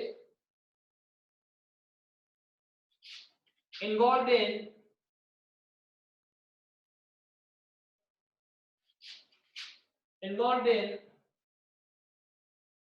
respiration, different pathways involve in respiration. बेटा लिख लेंगे, 3 मार्क्स में आएगा क्वेश्चन, 3 मार्क्स। और ज्यादातर ये क्वेश्चन हाफ ईयरली में आता है, लेकिन बोर्ड्स में भी क्वेश्चन ये आ जाता है, तो इसको जरूर याद कर लेंगे। आई थिंक अभी तक तो याद हो गया होगा सबको। हमें इसके अंदर में बेटा सिर्फ और सिर्फ वो रिएक्शन लिखनी होती है जो आपकी बुक में भी दी हुई है। मैं जल्दी से उस रिएक्शन को लिख देता हूं। तो हमें रिएक्शन कुछ ऐसे दी हुई है, मैंने आपको अभी अलग अलग बताया एरोबिक और एनारोबिक, उस रिएक्शन में तीनों रिएक्शन एक साथ दी हुई है। तो वहां पे है 6 कार्बन मॉलिक्यूल बताया है। सबसे पहले इसका ब्रेकडाउन होगा पायरुवेट में, which is a 3 carbon molecule, और ये कहां पे होगा, साइटोप्लाज्म में होगा, बिना ऑक्सीजन के होगा, एब्सेंस ऑफ O2। और उसके बाद ये पायरुवेट का या तो ईस्ट में ब्रेक डाउन होगा, या मसल सेल्स में होगा, और या फिर हमारे उन सेल्स में होगा जहां पे माइटोकॉन्ड्रिया है और ऑक्सीजन है। तो ये 3 तरह से इसका फर्दर ब्रेक डाउन हो सकता है। अगर ईस्ट में होगा तो बिना ऑक्सीजन के होगा, बिना ऑक्सीजन के। एब्सेंस लिखना बेटा, एग्जाम में ऐसे नहीं बना के आना, क्रॉस बना दो कहीं, एब्सेंस लिखना, एब्सेंस ऑफ O2, तो वहां पे प्रोड्यूस करेगा ethanol plus 2 ATP energy release होगी। या फिर ये हमारे मसल्स में होगा, मसल सेल में होगा, तब भी एब्सेंस ऑफ O2, तब भी बिना O2 के होगा, बिना ऑक्सीजन के होगा, और वहां पे प्रोड्यूस करेगा lactic acid plus 2 ATP, 2 ATP molecules वहां पे रिलीज होंगे। और या फिर ये इसका फर्दर ब्रेकडाउन होगा हमारे माइटोकॉन्ड्रिया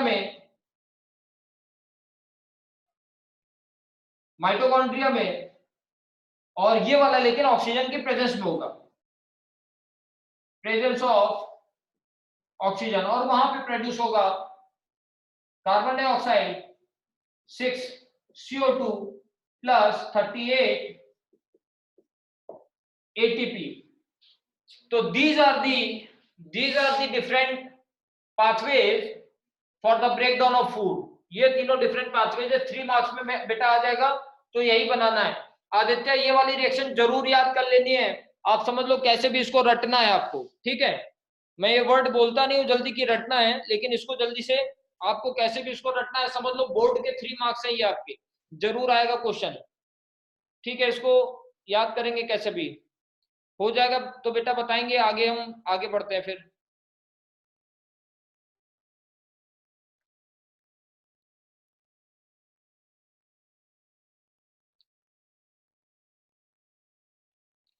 ठीक है, हो गया सबका, ठीक है। 3 मार्क्स में बेटा आएगा, ठीक है। आगे बढ़ते हैं अब।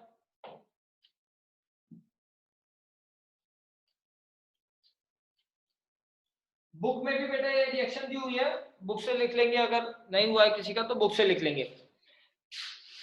अब देखो बेटा, एक और इसी पे बेस्ड एक क्वेश्चन हमें आ जाता है, इसी पे बेस्ड एक क्वेश्चन हमें कभी कभी मिलता है 3 मार्क्स में, कि हमें डिफरेंस लिखना होता है एरोबिक और एनारोबिक रेस्पिरेशन में। जल्दी से इसको भी लिख के खत्म करते हैं, इस टॉपिक को भी, एरोबिक एनारोबिक रेस्पिरेशन में डिफरेंस।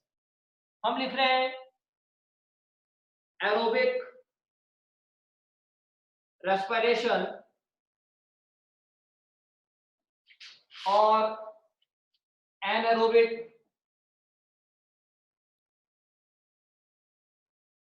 रेस्पिरेशन। तो सबसे बड़ा डिफरेंस तो बेटा दोनों में यही है कि एरोबिक रेस्पिरेशन ऑक्सीजन की प्रेजेंस में होता है और ये ऑक्सीजन की एब्सेंस में होता है। यही पॉइंट मैं लिख रहा हूं सबसे पहले, occurs in presence of oxygen and this one occurs in absence of oxygen। ठीक है, एक ऑक्सीजन की प्रेजेंस में होता है, एक एब्सेंस में होता है। इसके बाद हमने देखा कि एरोबिक रेस्पिरेशन अगर ऑक्सीजन की प्रेजेंस में माइटोकॉन्ड्रिया के अंदर फूड का ब्रेकडाउन होता है, तो हमने देखा कि 38 एटीपी के मॉलिक्यूल्स, बहुत huge amount of energy release होती है। लेकिन अगर एनारोबिक रेस्पिरेशन के थ्रू फूड का ब्रेकडाउन होता है, बिना ऑक्सीजन के फूड का ब्रेकडाउन होता है, तो सिर्फ 2 एटीपी मॉलिक्यूल्स रिलीज होते हैं, very less amount of energy is release in anaerobic respiration. लिख देता हूं इस पॉइंट को, huge amount of energy is released, वो भी कितना 38 ATP, and in anaerobic respiration less amount of energy is released, कितना 2 ATP। ठीक है, अब इसके बाद नेक्स्ट डिफरेंस है कि ये वाला पूरा का पूरा रिएक्शन साइटोप्लाज्म में पहले होता है, ग्लूकोज टू पायरुवेट, ग्लूकोज से पायरुवेट में जो ब्रेकडाउन हुआ साइटोप्लाज्म में हुआ, और पायरुवेट से फिर जो CO2 में कन्वर्ट हो गया, एनर्जी निकल गई, वो सारा प्रोसेस हमारा हो गया था, वो प्रोसेस हमारा हुआ माइटोकॉन्ड्रिया में। So this occurs in cytoplasm and mitochondria.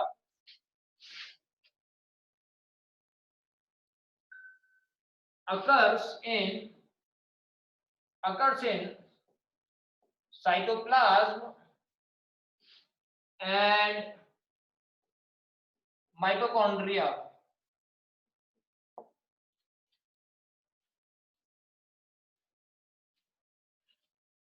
और ये वाला कहाँ होता है? सिर्फ और सिर्फ साइटोप्लाज्म में होता है। occurs in cytoplasm only। ठीक है, और हमने देखा था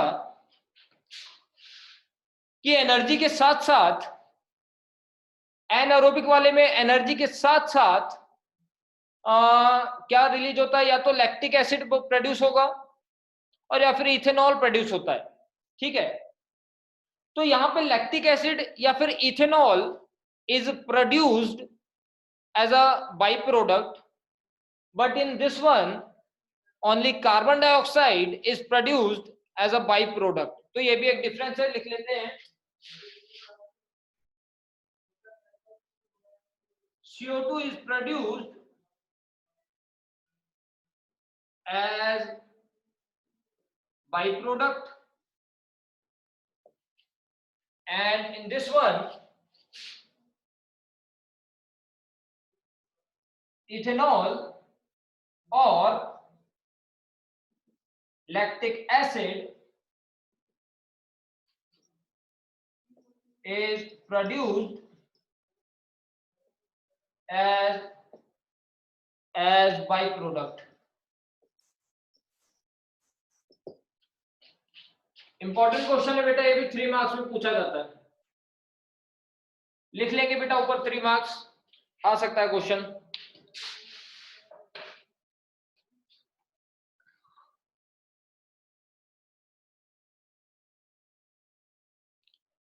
ठीक है, लिख लिया बेटा, बताना एक बार हो गया तो।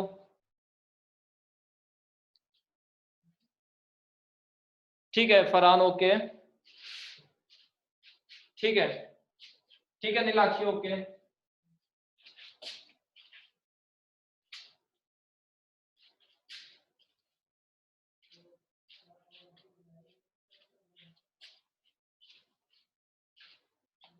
ठीक है आदित्य,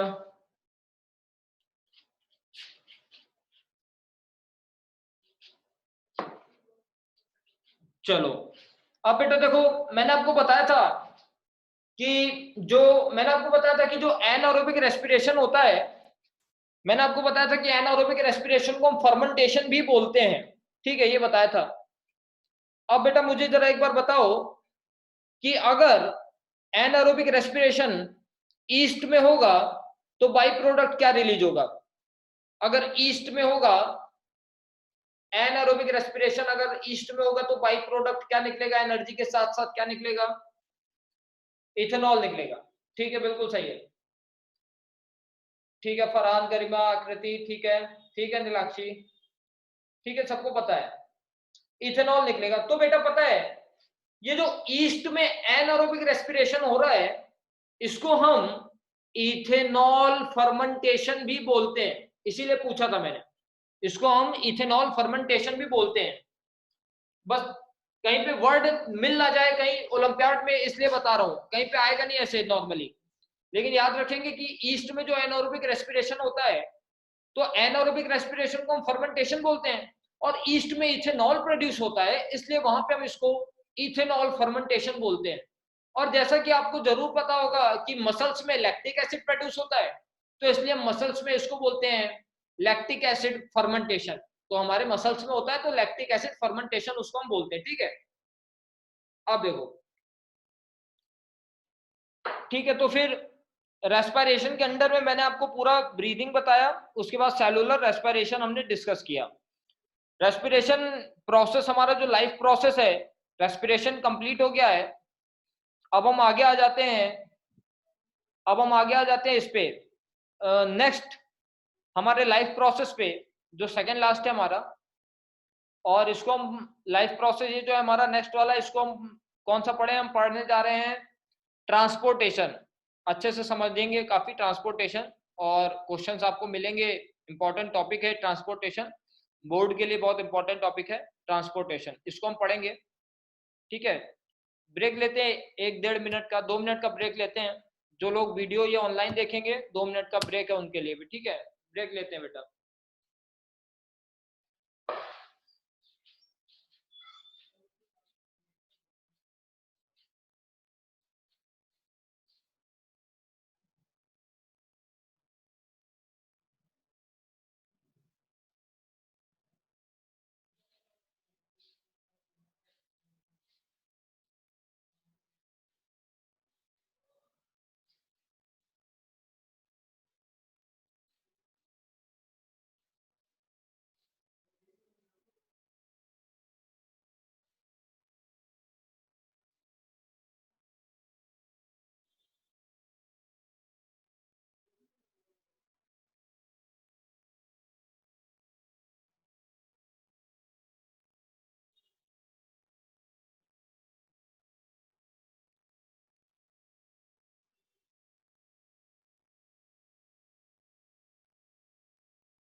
ठीक है बेटा, वापस आ जाते हैं। बाहर तो नहीं चले गए ब्रेक में? बाहर घूम के आते हैं घर के बाहर। आ जाओ बेटा, आ जाओ।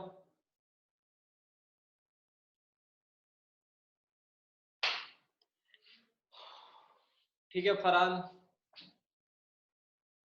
आगे बाकी लोग आ जाओ बेटा।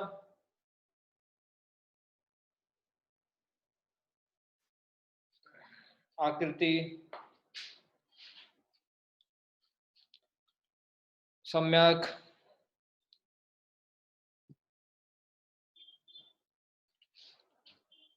आ जाओ बेटा, सारे लोग आ जाओ जल्दी जल्दी। नीलाक्षी ओके, गरिमा, आदित्य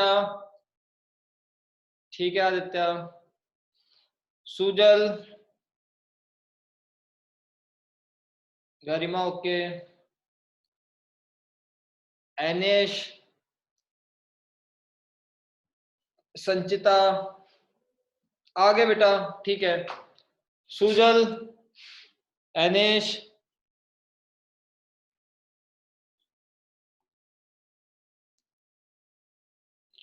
ठीक है।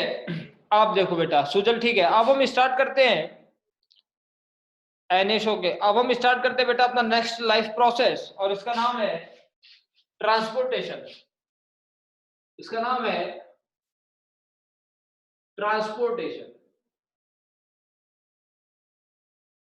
ट्रांसपोर्टेशन ट्रांसपोर्टेशन वो लाइफ प्रोसेस है जिसके थ्रू हम सब्सटेंसेस को, हम मटेरियल्स को बॉडी के एक पार्ट से दूसरे पार्ट में भेजते हैं। ट्रांसपोर्टेशन वो लाइफ प्रोसेस है जिसके थ्रू हम सब्सटेंसेस का मूवमेंट करते हैं बॉडी के एक पार्ट से बॉडी के दूसरे पार्ट में।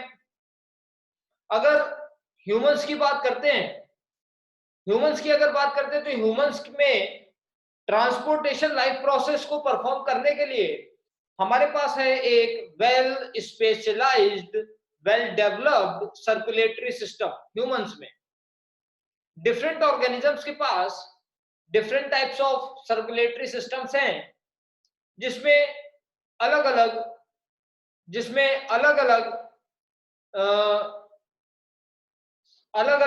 ऑर्गन्स काम करते हैं, ठीक है। तो डिफरेंट ऑर्गेनिजम्स में ट्रांसपोर्टेशन अलग अलग तरह से होता है। ह्यूमंस में ये सर्कुलेटरी सिस्टम के थ्रू होता है, और जैसा फरहान ने बताया कि प्लांट्स में ये जाइलम और फ्लोएम के तरह, जाइलम और फ्लोएम के थ्रू ये परफॉर्म होता है ट्रांसपोर्टेशन प्लांट्स में। तो किस चीज का ट्रांसपोर्टेशन करना है, तो जैसे कि हमने देखा रेस्पिरेशन में ऑक्सीजन इनहेल करी थी, और हमने उसमें ब्रीदिंग के लास्ट में पढ़ा था, मैंने आपको बताया था कि हमारे पास रेस्पिरेटरी पिगमेंट है हीमोग्लोबिन ब्लड में, और मैंने आपको बताया था कि हमारे पास जो रेस्पिरेटरी, जो हमारी बेटा रेस्पिरेटरी यूनिट है, ये दो वर्ड्स बेटा बहुत अच्छे से ध्यान रखेंगे, ओलंपियाड में आपको क्वेश्चन मिल सकता है कि रेस्पिरेटरी पिगमेंट क्या है और रेस्पिरेटरी यूनिट क्या है। तो रेस्पिरेटरी पिगमेंट है हीमोग्लोबिन ह्यूमंस में, और कुछ हायर मैमल्स में रेस्पिरेटरी पिगमेंट होता है हीमोग्लोबिन, और रेस्पिरेटरी यूनिट है हमारी क्या चीज, एल्वियोलाई, जो लंग्स में हमारे लास्ट में लंग्स में जो sac like, balloon like small structures होते हैं उसको हम बोलते हैं एल्वियोलाई, ठीक है। और एल्वियोलाई का आप अगर रीडिंग करोगे बुक में, तो एल्वियोलाई का जो टोटल सरफेस एरिया है एक अडल्ट ह्यूमन के लंग्स में जो टोटल एल्वियोलाई मिलते हैं, उसका जो टोटल सरफेस एरिया है वो अराउंड 80 मीटर स्क्वायर होता है। ये अच्छा पॉइंट है, इसको मैं लिख देता हूं, आपको कहीं मिल सकता है क्वेश्चन, लिख देता हूं। अलग से लिख लेंगे, ट्रांसपोर्टेशन के अंदर में नहीं लिखना बेटा, अलग से लिख लेंगे। Total surface area of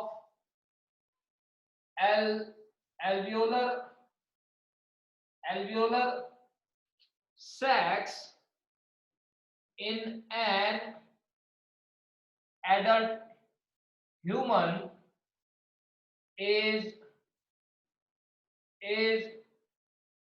80 metre square. 80 metre square surface area है इसका टोटल। ये बहुत ही ज्यादा है सरफेस एरिया, ये अराउंड एक टेनिस कोर्ट के इक्वल है, जो टेनिस कोर्ट होता है उसके बराबर सरफेस एरिया है, तो काफी ज्यादा सरफेस एरिया है। और इसी के थ्रू एक्सचेंज ऑफ गैस भी, हमें बहुत ज्यादा ऑक्सीजन की डिमांड है, तो इतना ज्यादा सरफेस एरिया हमारे एल्वियोल्स बनाते हैं, हमें इतना ज्यादा सरफेस एरिया प्रोवाइड करते हैं जिसकी वजह से इजिली ऑक्सीजन का ट्रांसपोर्ट होता है। बेटा आपकी बुक में रेस्पिरेशन से रिलेटेड एक इंटेक्स क्वेश्चन दिया हुआ है। इंटेक्स क्वेश्चन में दिया है कि आई थिंक रेस्पिरेशन के अंडर में फर्स्ट क्वेश्चन है वो इंटेक्स क्वेश्चन। आपको ऐसे दिया है कि हम आपको पूछा है कि कुछ ऑर्गेनिजम्स होते हैं जिसमें बॉडी सरफेस के through he exchange of gas होता है। कुछ ऑर्गेनिजम्स होते हैं, फॉर एग्जांपल यूनिसेलुलर ऑर्गेनिजम्स जैसे कि अमीबा। तो अमीबा में बॉडी सरफेस के through he exchange of gases होता है। अमीबा जो होता है, तो अमीबा में बॉडी सरफेस के through he exchange of gases body surface के थ्रू हो जा रहा है अमीबा में। तो वहां पे क्वेश्चन है कि हमारे में एक्सचेंज ऑफ गैसेस जो है वो बॉडी सरफेस के थ्रू क्यों नहीं होता है। तो इसके कुछ रीजंस हैं कि हमारे पास क्यों वेल डेवलप्ड रेस्पिरेटरी सिस्टम है। ठीक है, हाँ दोनों लंग्स का मिला के बेटा टोटल टोटल लिखा है ना, टोटल रेस्पिरेटरी सरफेस एरिया। ठीक है, अब बेटा बात ये है, वो क्वेश्चन इंपॉर्टेंट है, 2 मार्क्स में मैं बता रहा हूँ वो क्वेश्चन आ सकता है आपको कि आपको बेटा क्वेश्चन ऐसे दिया है कि why multicellular organisms do not exchange gases through their body surface. कह रहा है कि हम लोग मल्टीसेलुलर ऑर्गेनिज्म बॉडी सरफेस के थ्रू एक्सचेंज ऑफ गैसेस क्यों नहीं करते हैं।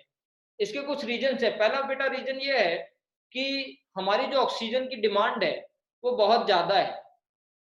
यूनिसेलुलर ऑर्गेनिज्म की ऑक्सीजन की डिमांड बहुत लेस है। हमारी जो एनर्जी डिमांड है, हमें बहुत ह्यूज अमाउंट ऑफ एनर्जी बनानी होती है, इसीलिए हमारे सेल्स में 38 एटीपी मॉलिक्यूल्स रिलीज होते हैं, है ना। और जो यूनिसेलुलर ऑर्गेनिज्म होता है उसकी तो ऑक्सीजन डिमांड इतनी ज्यादा एनर्जी डिमांड नहीं है, जिसकी वजह से बॉडी सरफेस के थ्रू ही अगर ऑक्सीजन और कार्बन डाइऑक्साइड एक्सचेंज होता है तो वहां पे वो उतना सफिशिएंट होता है उसकी एनर्जी डिमांड को पूरा करने के लिए। लेकिन हमारी एनर्जी डिमांड को, हमारी ऑक्सीजन की डिमांड को हम फुलफिल नहीं कर सकते अगर हम रेस्पिरेटरी गैसेस को एक्सचेंज करें बॉडी सरफेस के थ्रू। हम उसको फुलफिल नहीं कर सकते। That's why we need a well developed well specialised respiratory system. इसीलिए हमें इतना ज्यादा सरफेस एरिया चाहिए होता है ताकि एक्सचेंज ऑफ गैसेस हो और हमें ज्यादा से ज्यादा ऑक्सीजन मिले और ज्यादा से ज्यादा हम एनर्जी प्रोड्यूस कर सकें। इसके अलावा आपको बेटा एक और क्वेश्चन दिया हुआ है बुक में, इंटेक्स क्वेश्चन दिया है कि टेरेस्ट्रियल ऑर्गेनिजम्स जैसे हम लोग, आपको क्वेश्चन दिया है कि हम लोग जो टेरेस्ट्रियल ऑर्गेनिजम्स हैं उनका क्या एडवांटेज है over aquatic organism in respect of respiration. मतलब कि एक्सचेंज ऑफ गैसेस जो हो रहा है, एक्सचेंज ऑफ गैसेस हमें क्या एडवांटेज है गैसेस को एक्सचेंज करने के लिए as compare to aquatic animals. कहने का मतलब है कि फिश में, जैसे कि एक्वेटिक एनिमल है फिश और हम लोग टेरेस्ट्रियल एनिमल्स हैं जो जमीन पे रहते हैं, तो वहां पे बेटा हमारा एडवांटेज ये है कि हम लोग ऑक्सीजन को डायरेक्टली एयर से, एनवायरनमेंट से डायरेक्टली हम उसको इनहेल कर सकते हैं, ऑक्सीजन को एनवायरनमेंट से डायरेक्टली हम उसको ले सकते हैं। लेकिन फिशेस को ऑक्सीजन कहाँ से मिलती है। फिशेस में होते हैं बेटा, सबको पता है गिल्स होते हैं वहां पे फिशेस में, और गिल्स क्या करते हैं कि वाटर, जब वो वाटर का इनहेलेशन करते हैं वो लोग फिशेस, तो फिर वाटर का ब्रेक डाउन करते हैं गिल्स के थ्रू और वहां से जो ऑक्सीजन प्रोड्यूस होती है उसका वो इनटेक करते हैं, उस ऑक्सीजन का वो यूज करते हैं। कहने का मतलब है कि फिशेस को वाटर में डिजॉल्व्ड ऑक्सीजन ऑब्टेन करनी पड़ती है, जिसकी वजह से उनका ब्रीदिंग रेट काफी हाई होता है। कंटिन्यूअसली ब्रीदिंग वो करते हैं, गिल्स कंटिन्यूअसली काम करते हैं।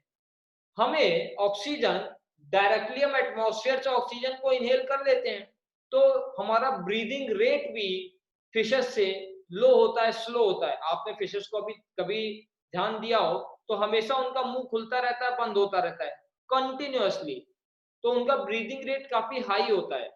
लेकिन हमारा ब्रीदिंग रेट जो है वो लो होता है as compare to aquatic animals. Why? Because we obtain oxygen directly from atmosphere, but aquatic animals have to obtain water dissolved oxygen।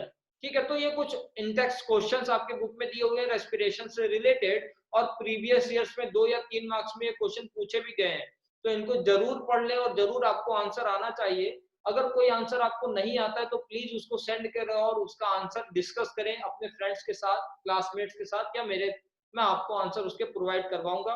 नहीं समझ में आता है तो प्लीज मुझसे पूछे, मैं आपको एक्सप्लेन करूंगा, ठीक है। तो मैंने आपको ये बताया कि एल्वियोलर सैक का इतना सरफेस एरिया होता है और इसी से रिलेटेड कुछ आपको क्वेश्चंस बताए। अब आ जाते हैं बेटा हमारे नेक्स्ट प्रोसेस पे, ट्रांसपोर्टेशन है।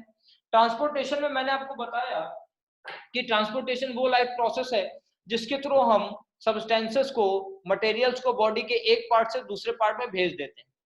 अब ये कौन करता है? तो मैंने आपको बताया कि ह्यूमंस में सर्कुलेटरी सिस्टम है, और फरहान ने आपको बताया कि जाइलम और फ्लोएम होता है प्लांट्स में, जहां जो कि हेल्प करता है ट्रांसपोर्टेशन में। पहले मैं आपसे के साथ डिस्कस करूंगा ह्यूमन में सर्कुलेटरी सिस्टम, उसके बाद हम छोटा सा टॉपिक प्लांट्स में उसको पढ़ेंगे। आ जाते हैं transportation.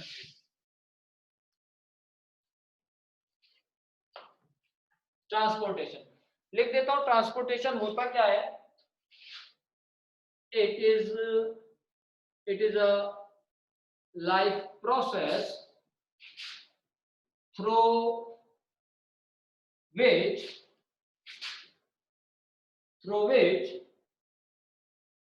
substances are transported from one part of the body to other parts। एक पार्ट से दूसरे पार्ट में चीजों के ट्रांसपोर्ट के लिए जो लाइफ प्रोसेस है उसका नाम है ट्रांसपोर्टेशन। ह्यूमंस में सर्कुलेटरी सिस्टम है ट्रांसपोर्टेशन के लिए। इन ह्यूमंस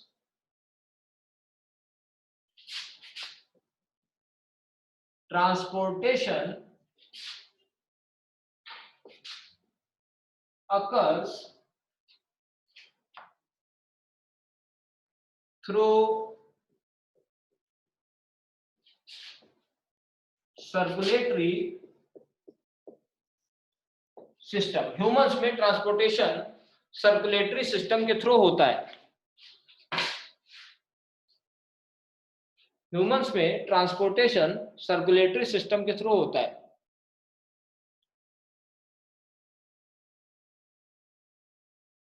ठीक है, इतना हो गया। आई थिंक रब कर देता हूं।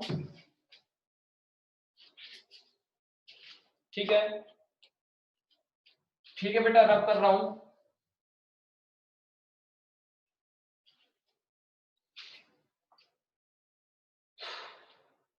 रब कर दू ना?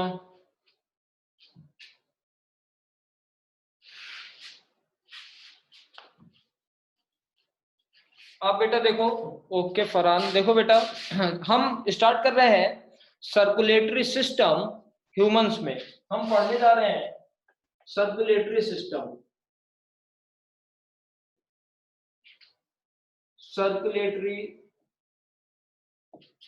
Circulatory system. तो सर्कुलेटरी सिस्टम जो है ह्यूमंस में, हमारा सर्कुलेटरी सिस्टम मेनली 3 पार्ट्स से बना हुआ है। 3 चीजें मिलके सर्कुलेटरी सिस्टम हमारी बनाती हैं, और ये 3 चीजें हैं blood, heart and blood vessels. 3 चीजें मिलके सर्कुलेटरी सिस्टम फॉर्म करती हैं। लिख देता हूं। इट कंसिस्ट ऑफ, फर्स्ट है blood, second is heart, which is the pumping organ, and then blood vessels। अभी हम पहले इन्हीं चीजों को एक एक करके इसको पढ़ेंगे कि what is blood, then what is heart and what are blood vessels। ये हम पढ़ेंगे अभी। ठीक है, हो गया है इतना हो गया है। स्टार्ट करें, ब्लड से स्टार्ट करते हैं। ब्लड से स्टार्ट करते हैं। हो गया बेटा, ब्लड से स्टार्ट करते हैं।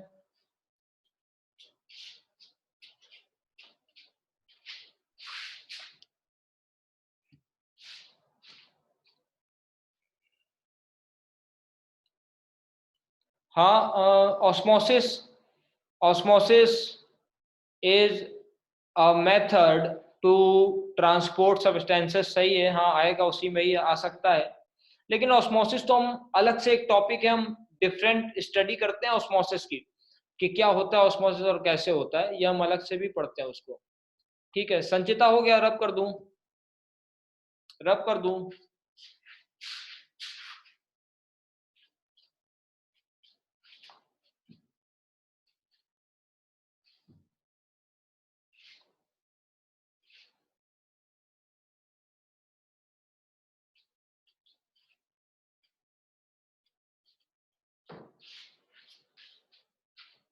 अब बेटा देखो, आ जाते हैं, अब हम आ जाते हैं, ठीक है, अब आ जाते हैं, हम फर्स्ट अपना स्टार्ट कर रहे हैं, हम स्टार्ट कर रहे हैं ब्लड, ब्लड से स्टार्ट कर रहे हैं, ठीक है।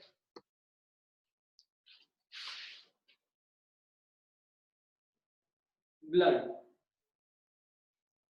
ब्लड, ब्लड आप सबको ही पता है कि ब्लड एक कनेक्टिव टिश्यू है ना? Blood is a fluid connective tissue, and blood is mainly made up of two types of things. First one is plasma and other are blood corpuscles या फिर blood cells, या फिर हम इन्हीं को बोलते हैं formed elements। ब्लड दो चीजों से बना है। ब्लड, फर्स्ट पॉइंट लिख रहा हूं ब्लड में, it is fluid connective tissue. Blood एक फ्लूइड कनेक्टिव टिश्यू है। इट consists of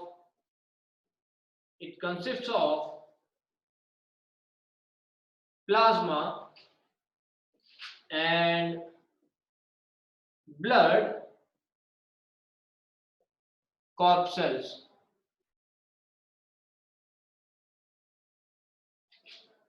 इसमें प्लाज्मा है और ब्लड कॉर्पसेल्स हैं। हो गया इतना?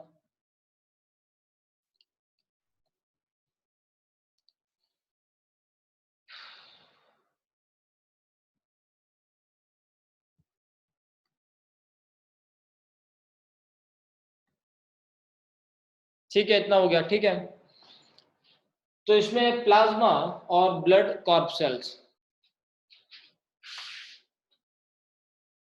बेटा देखो,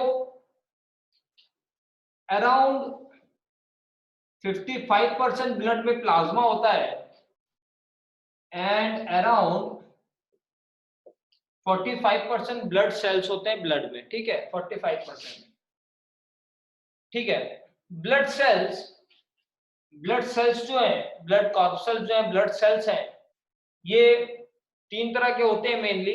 आई होप आपको पता हो, तीन तरह के होते हैं, और ये है हमारे पास एरिथ्रोसाइट्स, जिनको हम बोलते हैं RBC, red blood cell, red blood cells. सबसे ज्यादा जो सेल्स बॉडी में पाए जाते हैं वो आरबीसी होते हैं। जो ब्लड सेल सबसे ज्यादा पाए जाते हैं बॉडी में, आरबीसी होते हैं। अराउंड 5 मिलियन पर क्यूबिक मीटर, इतने सारे आरबीसी पाए जाते हैं पर क्यूबिक मिलीमीटर, पर क्यूबिक मिलीमीटर इतने आरबीसी बहुत ज्यादा पाए जाते हैं। फिर हमारे पास है एरिथ्रोसाइट है, नेक्स्ट है हमारे पास थ्रोम्बोसाइट्स, जिनको हम बोलते हैं प्लेटलेट्स, इनको हम बोलते हैं प्लेटलेट्स, और है हमारे पास next leucocyte, WBC, leucocytes, leucocytes है हमारे पास, इनको हम बोलते हैं WBC, white blood cells. And there are 5 types of leucocytes, 5 तरह के होते हैं डब्ल्यूबीसी। नाम मैं लिख देता हूं, और ये नाम आपको ऐसे कहीं पूछे नहीं जाएंगे, लेकिन आपको क्वेश्चन, ऑब्जेक्टिव क्वेश्चन मिल सकता है। इनके जो ल्यूकोसाइट के 5 टाइप है, इनके नाम मैं लिख देता हूं। ये 5 होते हैं: ईसिनोफिल,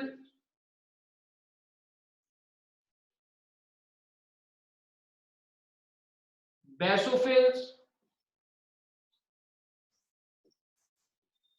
बेसोफिल्स, न्यूट्रोफिल्स,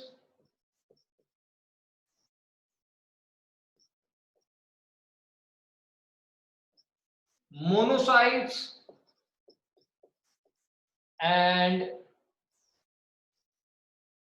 लिम्फोसाइट्स।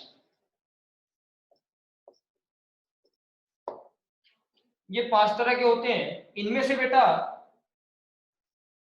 ये जो ऊपर वाले 3 लिखे हैं, इनको हम बोलते हैं कि ये हैं ग्रैनुलोसाइट्स। इनको हमने नाम दिया है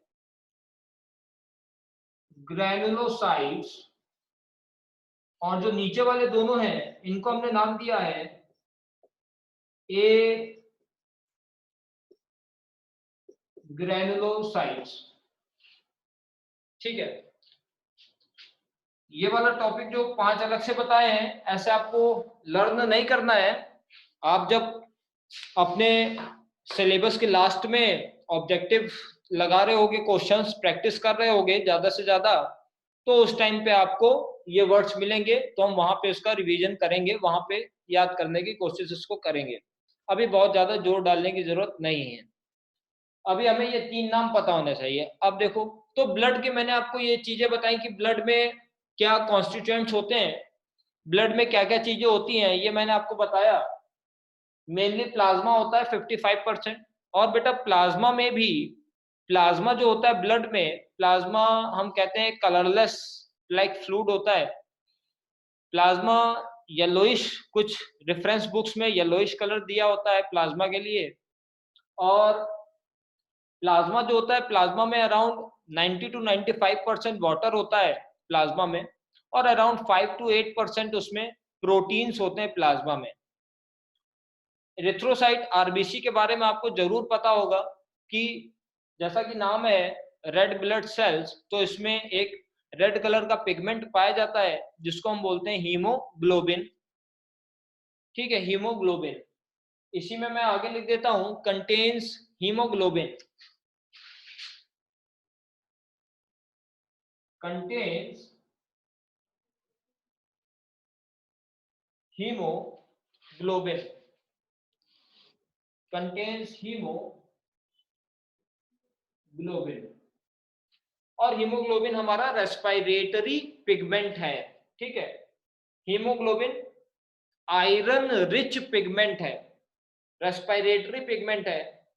हीमोग्लोबिन ऑक्सीजन और कार्बन डाइऑक्साइड दोनों चीजों का ट्रांसपोर्ट करता है, लेकिन मेनली हीमोग्लोबिन ऑक्सीजन को ज्यादा बाइंड करता है अपने साथ। ठीक है, हीमोग्लोबिन होता है।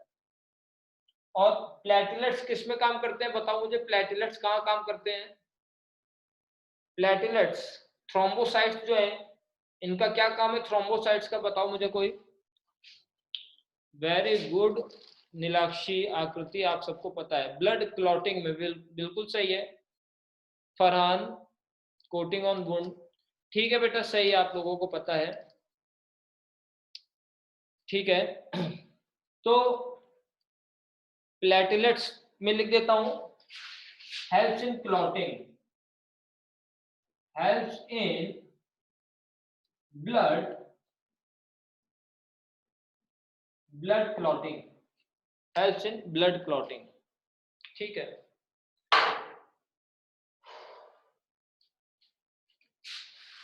लिख लिया बेटा, सब लिख लिया क्या? लिख लिया सब कुछ? ठीक है, ठीक है, लिख लिया। संचिता का मैसेज नहीं आ रहा, संचिता लिख लिया तुमने?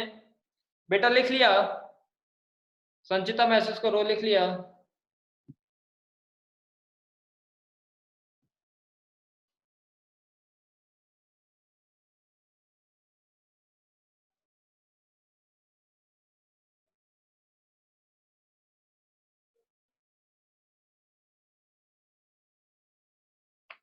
हो गया, आगे बढ़ते हैं।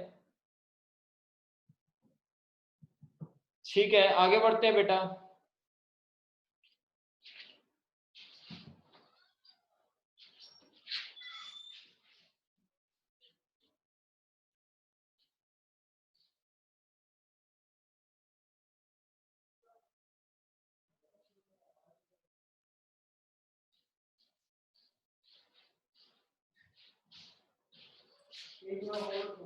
ठीक है बेटा, आगे बढ़ते हैं। ब्लड मैंने आपको बताया है। एक बार होल्ड करो तुम। संचिता इसमें ऑनलाइन है? ऑनलाइन है। हाँ। संचिता मेरी आवाज आ रही है? इसमें वो कहाँ से आता है?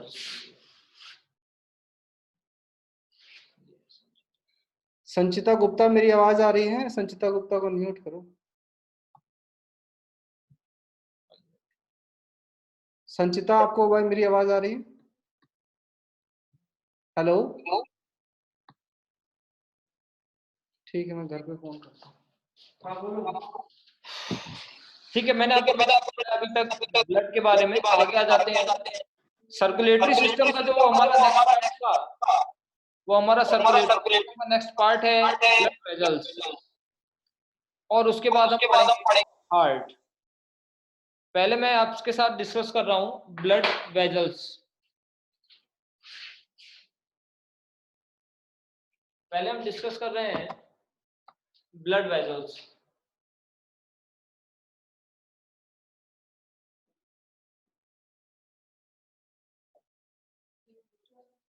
ब्लड वेजल्स, तो हमारी बॉडी में mainly 3 types of blood vessels are present in our body, and these are, इसमें बेटा पहला है आर्टरीज। आर्टरीज है इसमें फर्स्ट वन। फिर हमारे पास इसमें वेन्स होंगे, और हमारे पास इसके अलावा होंगे ब्लड कैपिलरीज। पहले हम देखते हैं कि आर्टरीज में क्या होता है। ठीक है, अब देखो आर्टरीज में ये कंटेन करते हैं, कंटेन्स ऑक्सीजनेटेड ब्लड।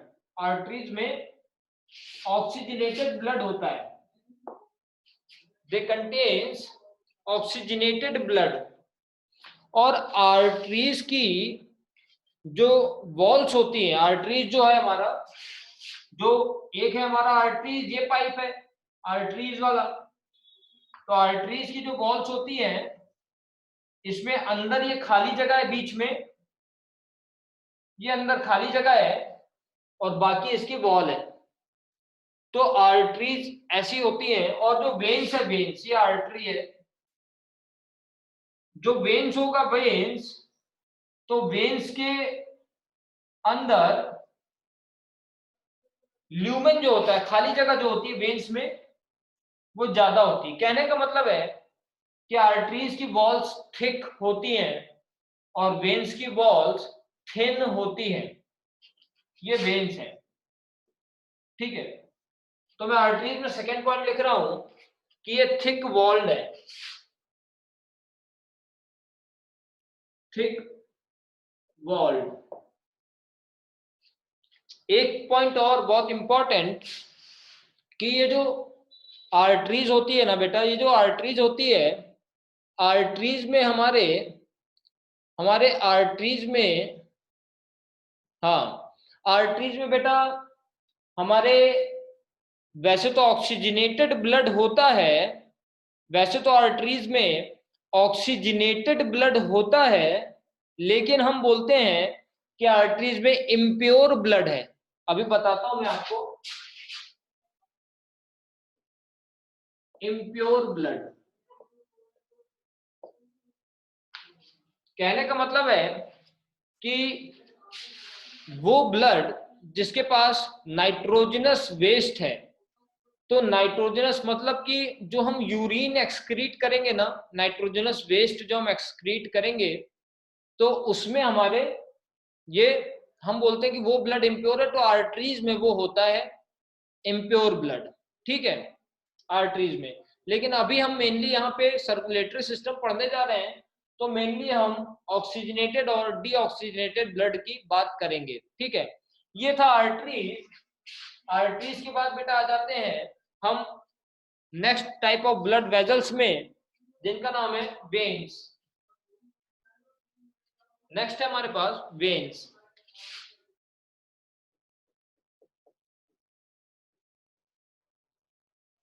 तो आर्टरीज में ऑक्सीजनेटेड ब्लड है, तो वेन्स में होगा डीऑक्सीजनेटेड ब्लड, कंटेन्स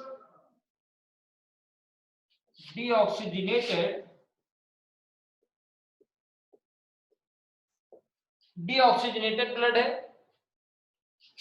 और ये वाले थिक वॉल्ड थे, तो ये वाले थिन वॉल्ड है। और इसमें इम्प्योर ब्लड था, प्योर ब्लड। कहने का मतलब है विदाउट नाइट्रोजनस वेस्ट,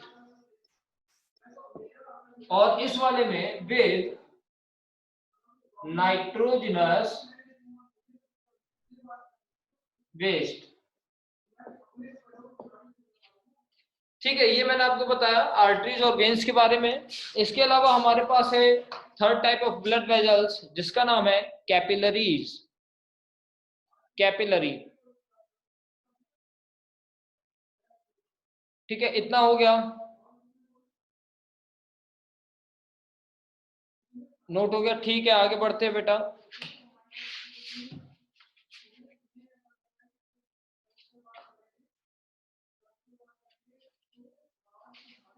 लास्ट है हमारे पास वेन, ये कैपिलरीज, ब्लड कैपिलरीज। तो ये जो ब्लड कैपिलरीज होती है, अब देखो बेटा हमारी बॉडी में मेनली जो हार्ट से, मान लिया ये हार्ट है ऐसा कुछ, है ना, और लंग्स है, और ये हमारा बॉडी, पूरी बॉडी है। तो कुछ ऐसा होना है कि हार्ट से, बॉडी से ब्लड हार्ट में आना है, और हार्ट से ब्लड जो है, ये हार्ट से ब्लड को जाना है, बॉडी में जाना है, और हार्ट से ही ब्लड को लंग्स में जाना है, ठीक है। हार्ट से ही ब्लड को लंग्स में भी जाना है, ठीक है। ऐसा कुछ होना है, ऐसे नॉर्मली बता रहा हूं। अब देखो मेनली या तो वेन्स या आर्टरीज के थ्रू ये ट्रांसपोर्ट होता है, लेकिन at the point of lungs and at the point of body, mainly यहां पे बेटा ये क्या होगा कि यहां पे हमें इसका बहुत थिन नेटवर्क मिलेगा।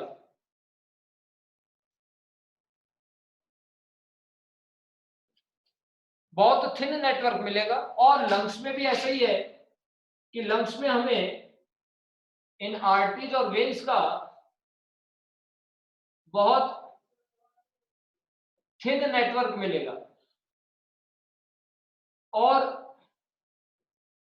इसी थिन नेटवर्क को हम बोलते हैं ब्लड कैपिलरीज। तो ये वाले जो है, ये वाले, ये है हमारे कैपिलरीज,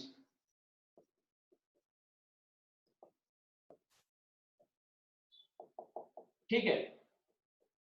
तो जहां पे बेटा, जहां पे चीजों का मेनली एक्सचेंज होना है, वहां पे हमारे ब्लड के वेजल्स जो होते हैं वो बहुत ही नैरो ल्यूमेन वाले हो जाते हैं, और इनको हम वहां पे बोलते हैं ब्लड कैपिलरीज, ठीक है। इसको बनाने की जरूरत नहीं है, मैं ये सब चीजें फिर एक्सप्लेन करूंगा। अभी मैं आपको सिर्फ और सिर्फ ब्लड कैपिलरीज बताना चाहता हूं।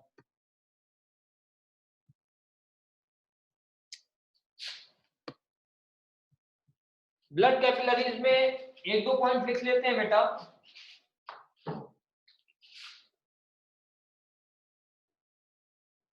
Thin lumen blood vessels and these are the site of exchange of material। यहीं पे exchange of material होना है, site of exchange of material। ठीक है, ठीक है, इतना काफी है। फिर बेटा हम नेक्स्ट क्लास में हार्ट से स्टार्ट करेंगे। जो भी नेक्स्ट क्लास होगी वो बहुत इंपॉर्टेंट होगी, वहां पे जरूर रहेंगे नेक्स्ट क्लास में। आज हमने थोड़ा बहुत डिस्कस किया है, इसके बाद फिर आगे डिस्कस करेंगे। ठीक है, यहाँ तक बेटा रीडिंग करेंगे, बुक से पढ़ेंगे। ठीक है, बाय बेटा, बाय सबको। यहाँ तक रीडिंग करेंगे, फिर हम आगे कंटिन्यू करेंगे। ठीक है बेटा, Samyak bye. Okay Farhan bye, bye Aditya, bye Akriti, bye Neelakshi.